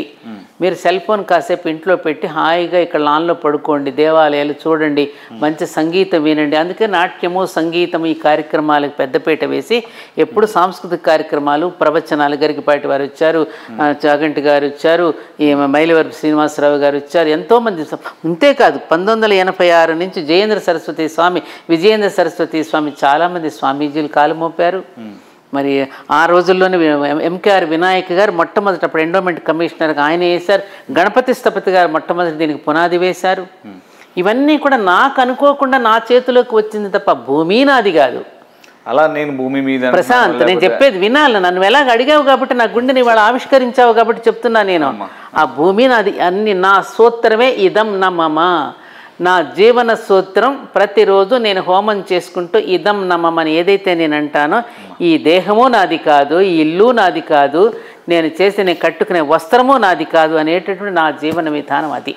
మరి దీంట్లో ఒక విషయం నేనేమంటున్నా అంటే, మీరేమంటున్నారు, మీరు రండి, ఏ రుసుములు చెల్లించాల్సిన అవసరం లేదు, ఒక స్పిరిచువల్ జర్నీ అంటే ఏది లేకుండా జనమే పెట్టుకుంటున్నారు. అమ్మ నేను చెప్తున్నాను, పర్లేదమ్మా, జనం అంతగా ప్రేమించేది అమ్మగారిని ఎందుకంటే మీరు చేసే సేవ. ఇంకొకటి మీరేమంటున్నారంటే ఆడికి వస్తే ప్రశాంతత ఉంటుంది అంటున్నారు. మీరు ఒక ఇంటర్వ్యూలో మీరు ఏం చెప్పారు, దేర్ ఇస్ సంథింగ్ పవర్ ఉంది, ఆ రోజున అలా జరిగింది, అక్కడ గుడి కట్టా అంటున్నారు. అమ్మ మన పూర్వీకులు మనం ఎక్కడ తవ్వితే తవ్వకాల్లో లింగాలు బయటకు వస్తున్నాయి, గుళ్ళు బయటకు వస్తున్నాయి, అంతేందుకు ద్వారకాలో సముద్రంలో మునిగిపోయింది. ఓకే, ఇవన్నీ ఆల్రెడీ మన పూర్వీకులు కట్టి ఉన్నది, మనం వాటిని డెవలప్మెంట్ చేయకుండా ఇలా ఎందుకు మనం ప్రైవేట్గా గుళ్ళు కడుతున్నాం అమ్మా? అంటే ఇక్కడ ఏం జరుగుతుందంటే మన ధర్మాన్ని మనం కాపాడుతాం, గుడి కట్టడంలో తప్పు లేదు. నేనేమంటున్నా అంటే మన పూర్వీకులు కట్టారంటే ఏది లేకుండా, ఏ పవర్ లేకుండా అయితే కట్టరు, రైట్? మనం జనరల్గా ఒక రాయిని స్థాపించి ఒక 45 ఏళ్ళు చేస్తే ఒక శక్తి ఏదో వస్తుందని మనం నమ్ముతాం. బట్ దానికి ఒక ప్లేస్ అంటూ ఉండాలి కదమ్మా. ఎందుకు city centre, heart of the సిటీలోనే ఎందుకు అలా వచ్చిందంటే? ఎట్లా అంటే ఎలా జరుగుతుందంటే, ఇప్పుడు దాన్ని నిజమే నువ్వు చాలా అద్భుతమైన కంచి పరమాచార్య చంద్రశేఖరేంద్ర సరస్వతి మహాస్వామి వారి కూడా కొత్త ఆలయాలు కట్టవద్దు, పాడుపడినటువంటి ఆలయాలు జీర్ణోద్ధరణ చేయండి అని చెప్పారు. అయితే ఇప్పుడు జీర్ణోద్ధరణ చేయవలసిన దేవాలయాల దగ్గర ఎవరు జనావాసం లేరు. అందుకని ఎవరికి వాళ్ళ కాలనీల్లో దూర ప్రాంతాల నుంచి అర్బన్ ఏరియాస్కి వెళ్ళిపోతున్నారు కదా నాన్న. ఎక్కడికక్కడ ఆఖరికి అపార్ట్మెంట్ లోపల కూడా ఒక ఆలయం కట్టుకోవడం అనేది చేసేసుకుంటున్నారు. ఒక రకంగా దీనిని కూడా మనం అంతగా తప్పు పట్టాల్సిన అవసరం కూడా కనిపించటల్లా నాకు. ఎందుకని దీన్ని తప్పు పట్టడం అంటున్నారు ఏమా? దీనిని తప్పు పట్టకూడదు అంటున్నారు మీరు. ఎక్కడైతే వాళ్ళు జనం ఉంటున్నారో అక్కడ వాళ్ళకి కావాల్సిన ఒక ఆలయాన్ని వాళ్ళు కట్టుకోవడంలో కూడా తప్పు లేదు కదమ్మా. అంటే అమ్మా ఇప్పుడు సరే ఒక ప్లేస్ ఒక ఆలయం కడతామమ్మా అంటే వీళ్ళు ఆ గుడికి ఒకే ఊర్లో ఉండి అట్లా తప్పు. ఇప్పుడు ఏం చేస్తున్నారు, ఒకే ఊర్లో ఒక బజార్ కోడి కట్టేస్తున్నారు, అది తప్పు మీరు అనింది. ఇప్పుడు ఒకే ఊర్లో ఉండి ఒకే వీధిలో ఉండి గణపతి మండపాలు చూడండి ఎన్ని పెడుతున్నారు, అది కరెక్ట్ కాదు. కానీ జనావాసాలు ఉన్న చోట ఒక కాలనీ, ఇప్పుడు అపార్ట్మెంట్స్ ఉంటున్నాయి నాన్న, ఒక అపార్ట్మెంట్ నిజంగా ఒక గ్రామం అయిపోయింది. 250 ఫ్యామిలీస్ ఒక అపార్ట్మెంట్లో ఉంటున్నారు అంటే 250 కుటుంబాలు ఇంటూ మీరు వేసుకోండి ఎంతమంది, దాదాపు 3000 మంది. మరి కదా ఒక గ్రామానికి 3000 మంది ఉంటున్నారు కదా. అందుకని వాళ్ళకి తరిపడిన ఒక ఆలయం కట్టుకుంటున్నారు. అమ్మ ఇక్కడ నేనేమంటున్నానంటే ఆలయం కడతారు బాగుంది, నేను ఇందాక అడిగింది కూడా అదే.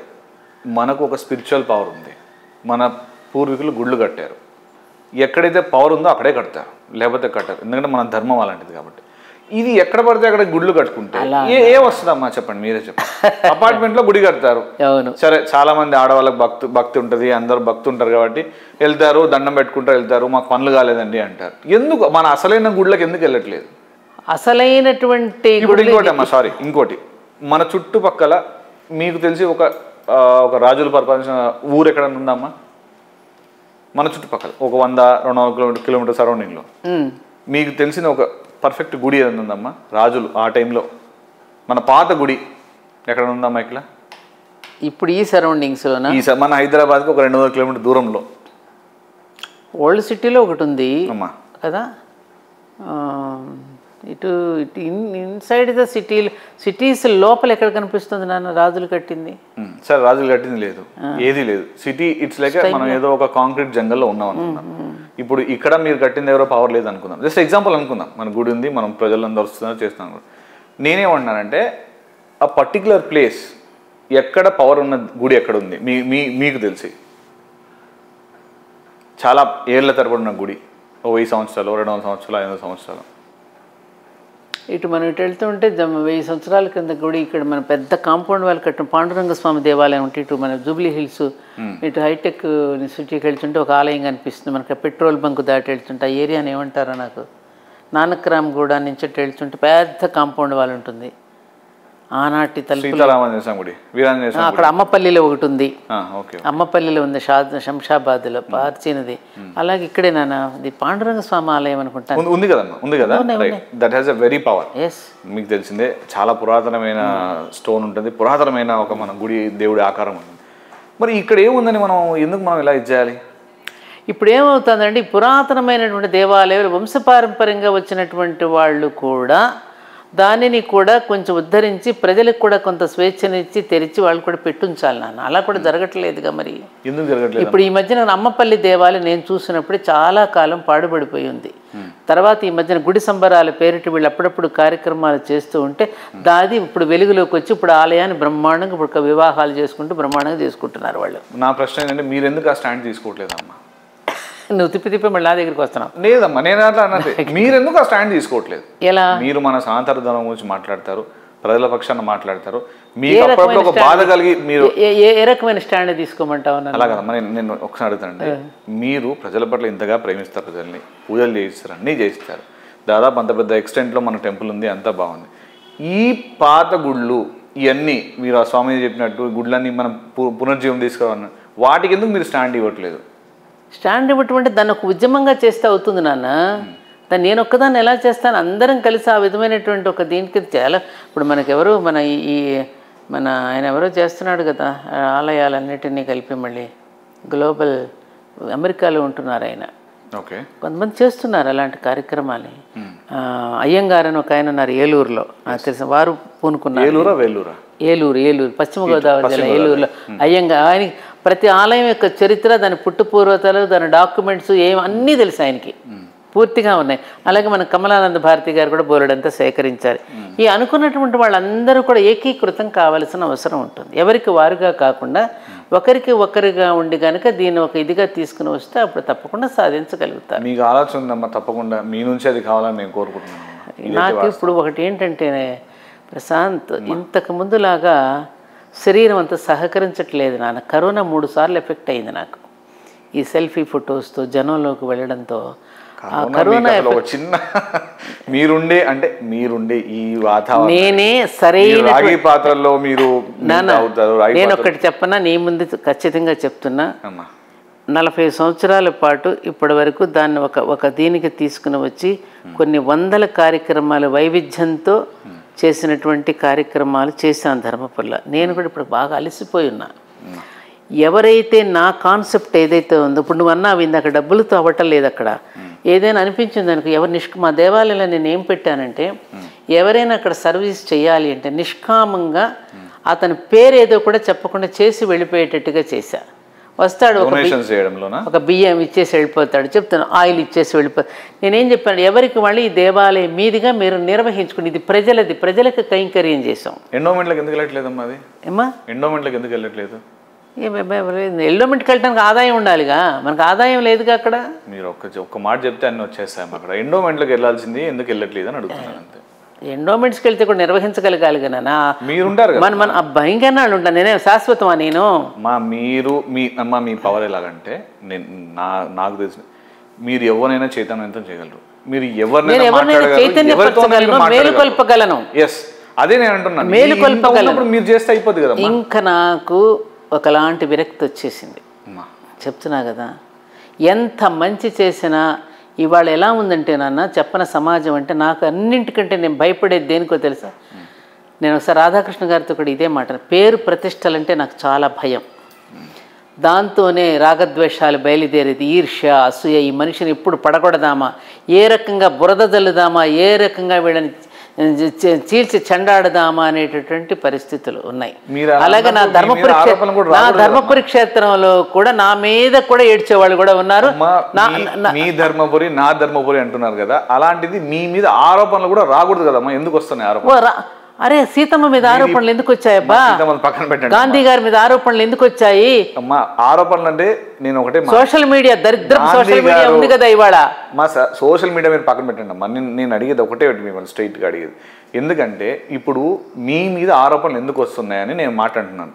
తప్పు చేయకుండానే ఆరోపణలు ఎందుకు వస్తున్నాయని అంటే, ఇప్పుడు మీరేమన్నారంటే తప్పు నేనేం చేయలేనా అని మీరు అన్నారు. ఆరోపణలు అయినా మీ మీద వచ్చాయి కూడా. మీరు రాజకీయ నాయకులు ఇప్పుడు మీరు చెప్పారు కూడా, ఎవడో ఏదో అన్నాడు, మీరు సరే పేరు అనవసరం అన్నారు. ఎందుకు ఆ మాట అనాల్సి వచ్చింది? మీరు మీ మీద రాకుండానే మీరు ఎందుకు అంటారు చెప్పండి? మీకు ఎందుకు బాధ అనిపిస్తుంది? నేనేం బాధపడలేదుగా. మరి మీరు ఎందుకు మాట్లాడాల్సి వచ్చిందమ్మా? ఏమని మాట్లాడాను దీని మీద? ఏమని మాట్లాడాను? అదే అమ్మా, ఏదో మీరు చెప్పారు కదా, మీరు ఇందాక అన్నారు కదా. అవును, 2 రాష్ట్రాలు విడిపోవద్దు, కలిసి ఉందాం అన్నాను. అదే కదమ్మా. దాని తర్వాత ఇంకేమన్నా ఆరోపణల మీద మీరు ఇందాక ఒక రాజకీయ నాయకుడు తిట్టారు, ఎవరో సోకాల్డ్ అని మీరు చెప్పన్నారు, పేర్లు అనవసరం అని చెప్పి మీరు అన్నారు కదా. నా మీద ఇలా బురద చల్లాడని అన్నారు. ఎందుకు అన్నారు ఆ మాట? మరి ఎవరిని అన్నానన్నా మీరు అనేది? నేను అవునమ్మా అంటారు, లెక్కలేదు. ఇప్పుడు అట్లాంటి వాళ్ళు ఎంతో మంది సమాజంలో అలాంటి వెధవలు ఉంటారు, సన్నాసులు ఉంటారయ్యా. అలాంటి వాళ్ళు వాటిని లెక్క చేసుకుంటూ కూర్చుంటే మన పనికి వెళ్ళలేం కదా. కరెక్ట్. మీకు ఎందుకు ఆ కోపం వస్తుందని అంటున్నానమ్మా నేను. అంతే. కోపం కాదు నాన్న, బాధతో అంటున్నా నేను. కోపం వచ్చి నేనేం చేస్తాను? నేను కోపం వస్తే నేను ఆ తలబొప్పి కడుతుంది తప్ప ఇవాళ ఉన్న సమాజంలో కోపగించుకుని మనం ఏం చేయగలుగుతాం? అందుకని నా దారిలో నాకు నచ్చిన పని నేను చేసుకుంటూ నేను ఎంజాయ్ చేస్తున్నా. నన్ను ఇలా ఎంజాయ్ చేయనివ్వండి. నాకు ఆ రాజకీయాలు నాకు వద్దు అంటున్నాను నేను. మీ మనసులో ఎక్కడో ఉంది రాజకీయం అనేది. మళ్ళీ పొరపాటు పడుతున్నాం. అస్సలు లేదు, నాకు అస్సలు లేదు. చంద్రబాబు నాయుడు గారు పద్మశ్రీ అవార్డుకి నా పేరు అనౌన్స్ చేశారు ఆయన. నేను ఒకటే మాట చెప్పాను, ఒకసారి కలిసాం ఇక్కడ రాజా వాసిరెడ్డి వెంకటాద్రినాయుడు గారు. ఈ పద్మశ్రీ అవార్డ్స్ అనేటటువంటివి కూడా పైరబెలితో తెచ్చుకుంటున్నారని అంటున్నారంటే నాకు కూడా రేపు అదే ఆరోపణ వస్తుంది. నాకు అక్కర్లేదండి అన్నాను నేను. మీకు తెలుసా ఆ విషయం? ఎందుకు వద్దన్నారు? ఎందుకంటే ఎందుకంటే పద్మశ్రీకి వాల్యూ ఏనాడో పోయింది. అంటే పైరవీలు చేసి తెచ్చుకుంటున్నా దాని మీద ఏవేనా ఇక నేను మాట్లాడనండి. ఎంతమంది నాకంటే కూడా అందుకోవలసినటువంటి వాళ్ళు సమాజంలో అందుకోలేకోకుండా అలా ఉన్న వాళ్ళని చాలా మందిని చూస్తున్నాను. అటువంటి వాళ్ళు అందుకోకుండా నాలాంటి వాళ్ళు అందుకుంటే నేను కూడా పాపం చేసిన దాన్ని అవుతా. మీకు రావాలి అన్నప్పుడు మీరు దాన్ని ఒప్పుకుంటారా లేదా? ఒప్పుకోను.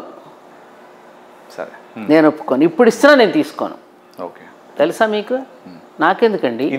నాకు అమ్మమ్మ ఆఫ్ ఆంధ్రప్రదేశ్, నాన్నమ్మ ఆఫ్ తెలంగాణ అని పిల్లలు ఇచ్చారు చూసారా, దానికంటే గొప్ప అవార్డు నాకు అక్కర్లా.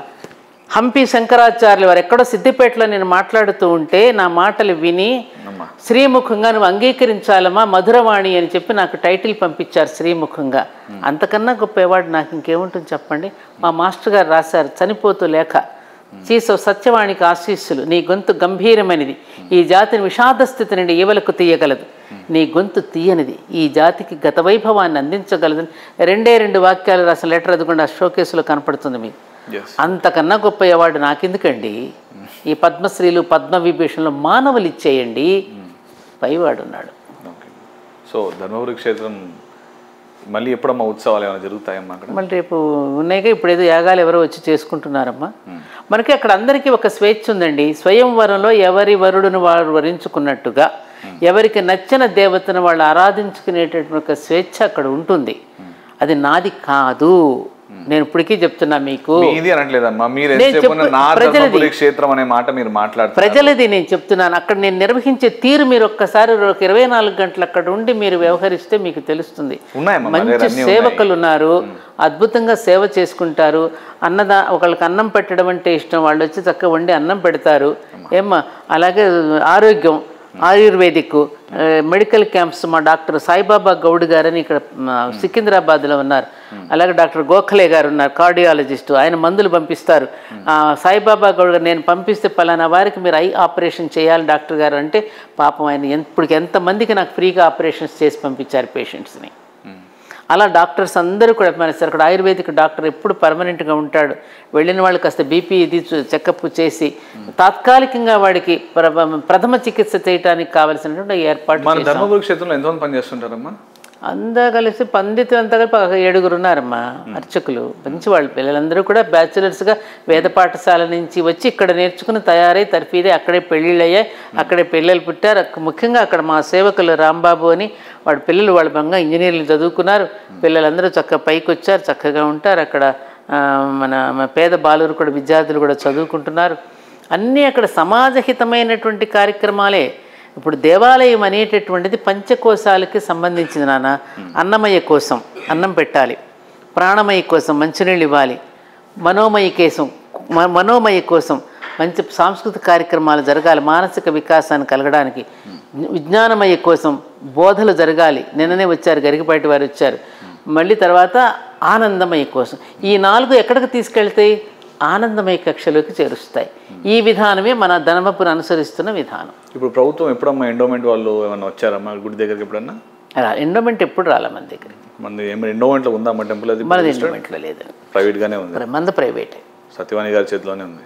సత్యవాణి గారు చెయ్యండి బాబు. నా ధర్మపురి క్షేత్రం ఉన్నప్పుడు సత్యవాణి గారు చాలా మందికి బ్లెస్ చేస్తున్నప్పుడు సత్యవాణి గారిదే నా అంట్లా. నేను మీరు గుర్తుపెట్టుకోండి, నా ధర్మపురి క్షేత్రం నేను ఇప్పుడు మాట్లాడితే నేను నా గొండల మీద నా భారతదేశం అంట, నేను మాట్లాడేది నా భారతదేశం అంటున్నా. నేను సత్యవాణి గారిదే. నేను ఈ మాట ఎందుకు అంటున్నానంటే ప్రజలు సత్యవాణి గారిని ఆకర్షిస్తున్నారు, రైట్? నేను దాని విషయంలో మాట్లాడుతానమ్మా.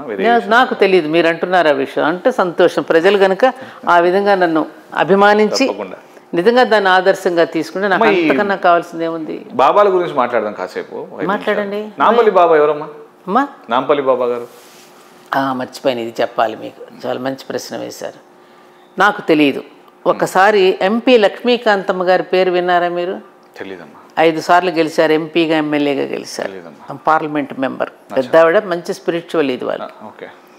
వారి దగ్గరికి వారి బంధువు ఒక కృష్ణ అని ఒక అతను బాబా గురించి చెప్తే నన్ను ఒకరోజు తీసుకెళ్ళారు అక్కడికి, వెళ్ళొద్దామని తీసుకెళ్తే ఇద్దరు వెళ్ళాం. అదే పనిగా నా ఇంకా చూసి నన్ను బ్లెస్ చేసి పంపించారు. ఇక్కడ గౌలీపుర వెళ్ళాం, గౌలీపుర ఆశీర్వదించి పంపించారు. సరే వచ్చేసాం, అయిపోయింది, చూసాం. ఆమె దగ్గరికి కొంతమంది 6-7 భక్తులు వచ్చి అక్కడ బాబాని ఎవరో లోపల కటకటాల్లో పెట్టి బాధిస్తున్నారు, ఆయన్ని ఇది చేయండి, విడుదల చేయించాలని చెప్పేసి ఎవరో చెప్తే ఆవిడ నమ్మారు వాళ్ళ మాటలు. అది ఎంతవరకు కరెక్టో ఈవిడ కూడా తెలుసుకోలే. ఆ కటకటాల్లోనే ఉన్నారు. నిజంగా మేము వెళితే పాపం ఆయన ఏంటంటే బాబా వారు అవధూత కదా నాన్న, వాళ్ళ చేష్టలు వేరుగా ఉంటాయి కదా. ఒకప్పుడు నాంపల్లి చెప్పనండి, మరి మీరు పూర్తిగా అడిగారు కాబట్టి పూర్తిగా తెలియాలి. అలాగే మీరు బయట పెట్టి తెలిసిన తర్వాత వీళ్ళు ఏం చేశారు, అమ్మగారు ఏం చేశారంటే ఈ భక్తులు ఇట్లా దెబ్బలాడుకుంటూ ఉంటే నాంపల్లి బాబాని ఎండోమెంట్స్ మినిస్టర్ అప్పుడు ఎం సత్యనారాయణ గారు అని ఉన్నారు, తెలుసు కదా మీకు, ఆయనకి మాట్లాడి ఎండోమెంట్స్ డిపార్ట్మెంట్కి బాబాని అప్పగిచ్చారు. బాబా దేహాన్ని కొట్టుకోకుండా జనం బాబా దేహాన్ని అప్పచెప్తే సరే ఎండోమెంట్స్ వాళ్ళు బాబాని తీసుకున్నారు. సరే మన ఫైన్ మార్నింగ్ అప్పుడు అక్కడి నుంచి ఏం చేశారు, పోలీసుల ప్రొటెక్షన్ మధ్యలో లక్ష్మీకాంతం గారు వారికి చెప్పగా పోలీసుల ప్రొటెక్షన్లో వారిని తీసుకుని వెళ్ళి వివేకానంద నగర్ కాలనీ ఒక ప్రెస్ బిల్డింగ్లో పెట్టారు. బాబాని తీసుకెళ్ళి పెట్టినప్పుడు అక్కడ ఉంటున్నారు, ఇంకా అక్కడే సేవలు చేసుకుంటూ అక్కడ ఉన్నప్పుడు వన్ ఫైన్ మార్నింగ్ కొన్ని నెలల తర్వాత అనుకుంటా, గుర్తులేదు టైం ఎప్పుడు, బాబా మృతి చెందారు అనే వార్త నేను టీవీలో చూసా. 7 అక్టోబరు మా పెద్దమ్మ గారు చనిపోయారు. ఆ రోజున దినానికి వెళ్ళొచ్చి నేను అట్లా పడుకున్నాను, టీవీ ఆన్ చేయగానే బాబా మృతి చెందినట్టు వార్త వచ్చింది. వెంటనే వాళ్ళందరూ లక్ష్మీకాంతమ్మ గారికి ఫోన్ చేసి వాళ్ళందరూ మన ఇంటి దగ్గరికే వచ్చారు, ఆ డివోటీస్ ఇక్కడికే వివేకానంద నగర్ కాలనీ నుంచి. ఇలా జరిగింది, ఈ విధంగా దెబ్బలాడుతున్నారు, ఏం చేయాలో మాకు తెలియట్లేదమ్మని లక్ష్మీకాంతమ్మ గారిని సలహా అడిగితే అదే లక్ష్మీకాంతమ్మ గారు వెంటనే ఎండోమెంట్స్ ఆఫీస్కి వెళ్ళి సత్యనారాయణ గారికి ఫోన్ చేశారు. సత్యనారాయణ గారి ఇంటికే వెళ్ళారు. అప్పుడు నేను కూడా ఉన్నాను ఆమెతో పాటు, నన్ను కూడా రమ్మన్నారు. వెళితే ఆ పెద్ద ఆవిడ ఏం చెప్తే చేయండి, ఎవరు అనుకున్నారు ఆవిడ ఫైర్ బ్రాండ్ అయ్యా, మేమందరం కొలీగ్స్, ఆ అమ్మగారు ఏం చెప్తే మీరు అది చేయండి అన్నారు ఆయన. ఇది ఎప్పుడమ్మా జరిగింది? 2007. ఎవరన్నారు ఆ మాట అంది? ఎం సత్యనారాయణ గారు ఎండోమెంట్ మినిస్టర్గా ఉన్నారు ఇప్పుడు. ఎవరన్నారు? ఎవరన్నారమ్మా? ఆ డిపార్ట్మెంట్లో వాళ్ళతో. ఎవరి గురించి అన్నారు? లక్ష్మీకాంతమ్మ గారి గురించి. లక్ష్మీకాంతమ్మ గారి గురించి చెప్పారు. ఆ పెద్ద ఆవిడ ఏం చెప్తే అది చెయ్యండి అయ్యా, ఆవిడ నా కొలీగు, పార్లమెంట్ మెంబరు, ఆమె ఫైర్ బ్రాండ్ అయ్యా అని చెప్పి ఆయన వెళ్ళిపోయారు. పాపం ఆయన డ్యూటీలో కానీ వెళ్ళిపోయారు. సరే ఎండోమెంట్స్ ఇప్పుడు వెంకటాచారి గారు అనుకుంటా, నాకు గుర్తులేదు ఆయన పేరు, చారి గారు అని జేఈగా ఉన్నారు అప్పుడు డిపార్ట్మెంట్లో. వెళితే ఇక వీళ్ళు 3 బృందాలు కలిసి దెబ్బలాడుకుంటున్నారు. మా దగ్గరికని బాడీని అక్కడ పెట్టుకుని. లక్ష్మీకాంతమ్మ గారు ఏమన్నారమ్మా, మన ధర్మపురి దగ్గరికి తీసుకెళ్తే నీకేమన్నా అభ్యంతరం అంటే వద్దమ్మా అక్కడికి, ఎందుకంటే ఇప్పుడు ఉన్న తలనొప్పులు చాలు, మనకెందుకు కొత్తగా, మనకేం తెలియదు, వాళ్ళంతా డివోటీసు, మనకెందుకు ఈ హెడేక్ అంతా అని నేను అంగీకరించలా. మళ్ళీ తెచ్చుకుని మనం ఎందుకు, మన ఆలయాలు మనం నిర్ణయించుకోవాలి, ఇవే ఏడ్చుకోలేకపోతున్నాం, మళ్ళీ కొత్తగా తెచ్చి పెట్టుకుని ఇవన్నీ మనకెందుకు హెడేక్స్ అని వేరే ఆర్గనైజేషన్ తెచ్చి మన దగ్గర ఎందుకు పెట్టుకోవడం, ఆ ఉద్దేశంతో నేను అన్నాను. సరే అమ్మగారు కూడా అలాగే అన్నారు. తర్వాత వేరే ప్లేసులు చూపించుకున్నారు, ఎవరికి అక్కడ నచ్చలేదు, వద్దంటే వద్దనుకున్నారు వాళ్ళు.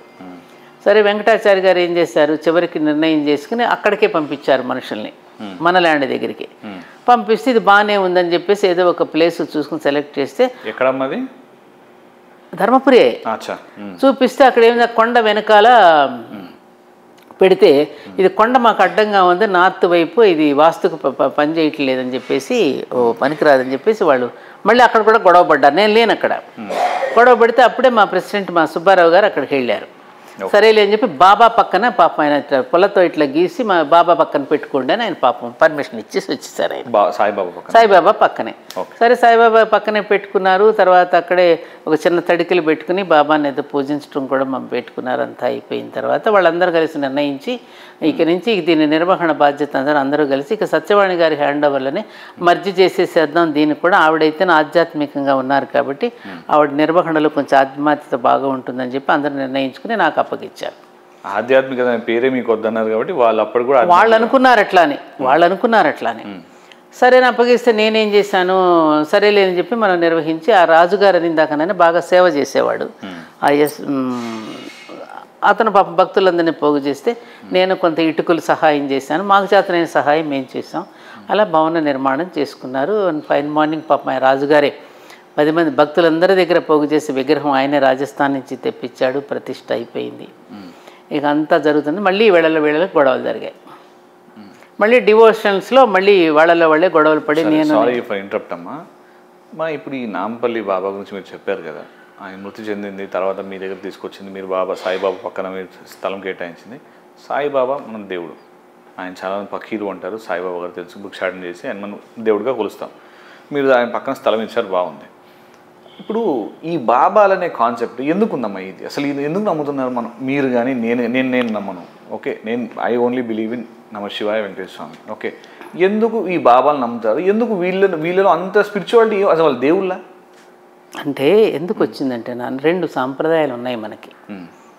ఒకటి దేవతా సాంప్రదాయం, రెండవది అవతార సాంప్రదాయం. దేవుడు తానుగా దిగి వస్తే, మానవ రూపంలో దిగి వస్తే అవతారం అంటాం, అవతరించాడు అంటాం. ఇప్పుడు గవర్నమెంట్కి ఆకారం లేదుగా, అలాగే దేవుడికి కూడా ఆకారం లేదుగా. గవర్నమెంట్ అధికారి వస్తే గవర్నమెంట్ ఆఫీసర్ వచ్చాడు అంటాం, సాకారంగా దిగి వచ్చినప్పుడు. అలాగే దైవం అనేటటువంటి వాడు ఏదో ఒక రూపంలో తారసపడతాడుగా మనకి. అలా తారసపడి మానవులని ధర్మానికి గ్లాని వచ్చినప్పుడు, ధర్మం అడుగంటిపోతున్నప్పుడు అనేక మంది అవతార పురుషులు ఈ భూమి మీదకి దిగి వచ్చి, రామకృష్ణ పరమహంస, అలాగే రమణ మహర్షి, ఇక్కడ షిరిడి సాయిబాబా, జగద్గురు చంద్రశేఖర సరస్వతి మహాస్వామి వారు, ఇలా అనేక మంది. అట్లాగే మీరు పక్కన చూస్తే చాలామంది ఉన్నారు. వీళ్ళంతా ఈ బాబాలు మీరు చెప్పిన అందరు బాబాలు కూడా కొండల్లో గుట్టల్లో ఎక్కడో ఉన్నారు. హిమాలయాస్లో ఉంటారు. బాబాని కొందరంటారు, స్వామి అని కొందరంటారు. రమణ మహర్షి గారు మీరు అన్నట్టుగా ఆయన తిరువన్నామలలో అరుణాచల క్షేత్రం అక్కడే ఉండేవారు. ఆయన వాళ్ళకి స్థలాలు లేవు, ఏమీ లేవు. ఈ నాంపల్లి బాబా గారికి మీరు ఎందుకు అమ్మక స్థలం కేటాయించాల్సి వచ్చింది? చెప్తున్నాను, ఆ రకమైనటువంటి పరిస్థితులు ఆ రోజున ఏర్పడ్డాయి. అలా కదమ్మా, అది ఏర్పడి చివరికి ఏమైంది, మాకు అదే పెద్ద తలనొప్పిగా మారింది. ఎవరి వల్ల? బాబా వల్ల తలనొప్పి రాల. బాబా చుట్టూ ఉండేటువంటి వ్యక్తులు అవగాహన లేకపోవటం వల్ల, అర్థం చేసుకోలేకపోవటం వల్ల, శైశవ దశలో ఉండడం వల్ల వాళ్ళ వల్ల వచ్చే ఇబ్బందులు. అప్పుడు ఎందుకమ్మా మీరు వాళ్ళకి చెప్పలేదు? చెప్పాను నాన్న. ఎందుకు మరి నమ్మరమ్మా? నాకు అర్థం కాదు. అమ్మా ఎందుకు నమ్మరు జనాలు? అయినా బాబా వెంట పడతారు ఎందుకు? దాన్ని నేనేం చెప్పమంటారు, దానిని మనం మీరే టెంపుల్స్ ఒక ప్రగాఢమైనటువంటి ఒక విశ్వాసం ఉంటుంది. విశ్వాసం గురించి నేను మాట్లాడతాను, మీరు అన్నారు కరెక్ట్. నేను మధ్యలో మాట్లాడతాను, తప్పు అనుకోకండి. నేను ఆ క్వశ్చన్ ఎందుకు వేస్తున్నానంటే, ఇన్ని గుళ్ళు కట్టారు ఆ స్థలంలో, ఇన్ని ఉన్నప్పుడు సరే ఆ బాబాని చాలామంది నాంపల్లి బాబాని నమ్ముతారు అనుకుందాం ఒక ఫర్ సెకండ్. ఎందుకు నమ్ముతారు అనేదాన్ని మీరు ఇప్పుడు చెప్పారు, నేనే చాలాసార్లు చెప్పానమ్మా ఇలా ఇలా అనేది. మీరు ఎందుకు అప్పుడు మన గుళ్ళు ఎందుకు, మీరు మన దేవుళ్ళని మొక్కండి, ఆ బాబాని ఎందుకు మొక్కుతారు అనే మాట మీరు మాట్లాడలేకపోయారు అప్పుడు? నేను ఎలా చెప్తాను అలా? అదేందమ్మా, అసలు ఆ బాబా గురించి మాట్లాడాల్సిన అవసరం ఏముందమ్మా మీకు? కాదు కదా, మీరు దేవుళ్ళు ఉన్నప్పుడు ఈ ఏరియాలో మన గుడి ఉన్నప్పుడు అసలు ఆ బాబా గురించి మాట్లాడాల్సిన అవసరం ఏముంది?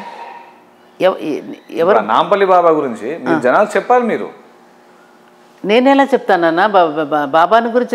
నేను చెడుగా నేనెందుకు చెప్పాలి? చెడు చెప్పమని లేదమ్మా, నేనేం, మీరు అర్థం చేసుకోండి. మన గుడి ఉందమ్మా, మన భక్తులు ఉన్నారు, గుడిలో దేవుడిని మొక్కండి. మీరు ప్రతిష్ఠించిన మీ ధర్మపురి క్షేత్రంలో దేవుడిని మొక్కండి. నేను అట్లా చెప్పి బాబాని మొక్కడంలో ఏమొస్తుంది? ఒక్కటి నాన్న, ఎవరి విశ్వాసాలను వాళ్ళని గౌరవిస్తాం కదమ్మా మనం. మా విశ్వాసాలను గౌరవించాలంటే అది మా ఇప్పుడు సత్యవానమ్మ దగ్గరికి వెళ్తే ఆవిడ ఇప్పుడు చాలా మంచి చెప్తుంది. ఇప్పుడు కొంతమంది ఓల్డ్ సిటీ నుంచి జనవరి 1వ తేదీకి వచ్చిన, ఉగాది వచ్చిన వాళ్ళు మొక్కుకుని కాలి నడకతో వచ్చి దర్శనం చేసుకుంటారు అంటే వాళ్ళకి ఎంత బాబా పట్ల, అమ్మ మాకు సంతానం ఆయనే ఇచ్చా, ఇలా రకరకాలుగా వాళ్ళ భావాలు ఉంటాయి కదా నాన్న. సంతానం ఆయన ఇచ్చా అంటే వారికి దేవుడు అనుగ్రహించాడు కాబట్టి ఆ టైంలో సంతానం ఉంటాయి నాన్న. ఇతను ఎవరు మనం చేయడానికి? ఇప్పుడు అతీత శక్తులు లేవు కదమ్మా ఎవరి దగ్గర? బాబా దగ్గర. ఎలా అంటావు నువ్వు? నేను ఇప్పుడు మీరు అన్నారు సంతానం కలిగింది అన్నారు, ఆ టైంలో సంతానం కలగాలి కాబట్టి దేవుడు ఇచ్చాడు కాబట్టి మనం పవర్ మనం మాట్లాడు. ఆ టైంలో ఆయనకు వచ్చింది. కాలాన్ని మీరు చాలా సార్లు మీరు కాలాన్ని నమ్ముకోండి మీరు మాట మీరు చాలా మాట్లాడతారు, కాలమే సమాధానం ఇస్తుంది అన్నిటికంటారు, రైట్? అటువంటిప్పుడు ఆ కాలానికి ఆయనకు సరే ఆయనకు బిడ్డ కొడుకు జన్మించాడు. ఈ బాబా ఎలా చేస్తాడు దాన్ని? సింపుల్ అమ్మా. ఈ బాబా చేసిన పని అసలు కానే కాదు కదమ్మా. ఇప్పుడు మళ్ళీ నేను అక్కడికి వెళితే అవన్నీ చెప్పొద్దమ్మా అంటావు నువ్వు. అలా కదమ్మా, చెప్పండి. నేను ఒక్కటి విన, నాకు సత్యవాణి అమ్మ గారు చెప్పేది నాన్న. చెప్పండి. ఒక రాజసూయ ఒక ఇదేంటి మన పుత్రకామేష్టి యజ్ఞం చేస్తే మీకు సంతానం కలుగుతుందని చెబితే ఆనాడు ఋష్యశృంగ మహర్షి వచ్చి పుత్రకామేష్టి యజ్ఞం చేస్తే ఆ యజ్ఞంలో నుంచి వచ్చిన ప్రసాదాన్ని స్వీకరిస్తే ఆ యజ్ఞంలో వచ్చేటటువంటి హవిస్సులు వేసినటువంటి పొగను పీలి సైన్స్ ఇది, దానివల్ల సంతానం కలిగింది అనేటటువంటిది మనం పురాణాల్లో మనం చదువుతున్నాం కదా. అట్లాగే కొన్ని ఆశీస్సుల వల్ల కానివ్వండి, ఆశీపూర్వక బలం వల్ల కానివ్వండి, వాళ్ళు ఇచ్చేటువంటి గురువులు ఇచ్చిన ఒక మంత్రశక్తి వల్ల కానివ్వండి, ఇలాంటి సత్ఫలితాలన్నీ జరగడం మనం చూస్తూనే ఉన్నాం కదా. కాబట్టి అటువంటి వాళ్ళ యొక్క విశ్వాసాన్ని మనం ఇప్పుడు అక్కడ తప్పున్నది మనుషుల్లో తప్ప బాబాల్లో కాదు కదా నాన్న. మరి ఆ బాబా అలా ఎందుకు ఉంటాడమ్మా? మరి ప్రజలను చూసే బాబా ఉంటాడు కదా. అవును, మరి ఆయన తప్పు ఆయనలో ఏం జరగలేదుగా, తప్పు బాబాలో ఏం జరగలేదు. బాబా చుట్టూ వ్యక్తులు అదే మనుషుల్ని మీరెందుకు మీరు మంచి చేయలేకపోతున్నారని నేను అడిగాను, అంతే సింపుల్. చాలా రకాలుగా పరివర్తన చేయడానికి నేను ప్రయత్నిస్తాను. నేను తొందరపడి ఎవరిని కూడా చెడ్డవాడని అనను. నాకున్న లక్షణం, ఎందుకంటే మా మాస్టర్ గారు ఒక మాట చెప్పారు, ఒక పుచ్చు వంకాయ ఉంటుంది, ఆ పుచ్చు మనకు తరుగుతూ ఉన్నప్పుడు పుచ్చు వస్తుంది, ఆ పుచ్చును పక్కన తీసి మిగతా వంకాయను వాడుకుంటున్నామా లేదా? అలాగే ప్రతి మనిషిలో ఏదో ఒక బలహీనత, ఏదో చెడు ఉంటుంది, ఆ చెడును కూడా తీసేసి మిగతా మంచిని తీసుకుందాం అనేటువంటి నా మైండ్లో బాగా పడిపోయింది. నాకు చాలామంది కంప్లైంట్స్ చెప్తారు, టెంపుల్కి వెళ్ళినా ఎక్కడికి వెళ్ళినా పలానా నేను కొన్ని నవ్వి ఊరుకుని అతనిలో ఏది మంచిదో దానితో శృతి కలుపుకొని పని చేయించుకోవటం అలవాటు చేసుకున్నాను నేను. అలా ఏరి పారేస్తుంటే ప్రతి ఒక్కరిని ఏరి పారేయాల్సిందే కదా నాన్న. అందుకని సంహరించుకోవడం కంటే సంస్కరించుకోవడం కావాలి అనేది నా థీరీ. అందుకని వాళ్ళు కొత్తవాడని పెట్టినా అంతే కదా. అందుకని ఆ థీరీలో నేను ఓపిక పడుతున్న కొద్దీ నా ఓపికను ఎవరైనా ఇంకా పరీక్షించి కనుక పెట్టి తీస్తే అప్పుడు ఉంటుంది యాక్షన్, అప్పుడు ఊరుకోం కదా. మనం అంతవరకు చెప్పిన తర్వాత కూడా వినకపోతే ఓపిక పడితే బెలూన్లో ఎంత గాలి పట్టాలో అంతే పడుతుంది. బరస్ట్ అయితే ఏమవుతుంది? ఎక్కువ గాలి పడితే బరస్ట్ అయిపోద్ది. అలాగే ఓపిక పట్టిన కొందికి ఓర్చుకుంటుంది. ప్రకృతి అయినా అంతే, దేవుడైనా అంతే. తర్వాత ప్రళయం సృష్టిస్తాడా లేదా శివుడు కూడా అలాగే ఉంటుందమ్మా. అలాగనే ఊరికి తక్కువగా అంచనా ఇస్తే చాలా పొరపాటు. సో ఇండైరెక్ట్గా అమ్మగారు చెప్తున్నారా ప్రజలకి జాగ్రత్త? ప్రజలకు కాదు, నా తత్వం చెప్తున్నా మీకు, ప్రజలకే. నేనెవరిని ప్రజలకి ఛాలెంజ్ చేయడానికి? నేను విషయం చెప్తున్నా. మారకపోతే మంచి ఉండండి అని చెప్తున్నారు. మంచిగా మారకపోతే ఎవరైనా ప్రకృతి అయినా అంతే. ప్రకృతి కూడా ఇప్పుడు చూస్తోంది నాన్న, గ్లోబల్ వార్మింగ్ అంటున్నాం. నువ్వు మారడం లేదు. మన సుఖభోగాల కోసం భూమిని మనం ఎన్ని రకాలుగా బాధ పెట్టాలో పెడుతున్నాం. ప్రకృతి మీద కాలుష్యం నింపుతున్నాం. ఏదో ఒక రోజున ప్రకృతి మనకు పాఠం చెప్తోందా లేదా? ప్రకృతిలో ఉన్న ధర్మమే మనలో ఉన్న ధర్మం కూడా. ఒక స్త్రీ ధర్మం అంతా ప్రకృతిలో ఉన్న ధర్మమే. ఆ ప్రకృతికి కనుక ప్రకోపించింది అనుకో నాన్న, అప్పుడు ఏమవుతుంది? మా మానవుల విషయంలో కూడా అంతే కదా నాన్న. ఏమంటావు ప్రసాద్? మీరు ఇప్పుడు ప్రశాంతంగా ఉన్నట్టు ఉంటాను, కానీ ప్రశాంతత అది కొంచెం ఆ ప్రశాంతతకి డిస్టర్బెన్స్ కనుక అధికం వస్తే నేనే కాదు కదా, అందరూ ఊరుకుంటారా?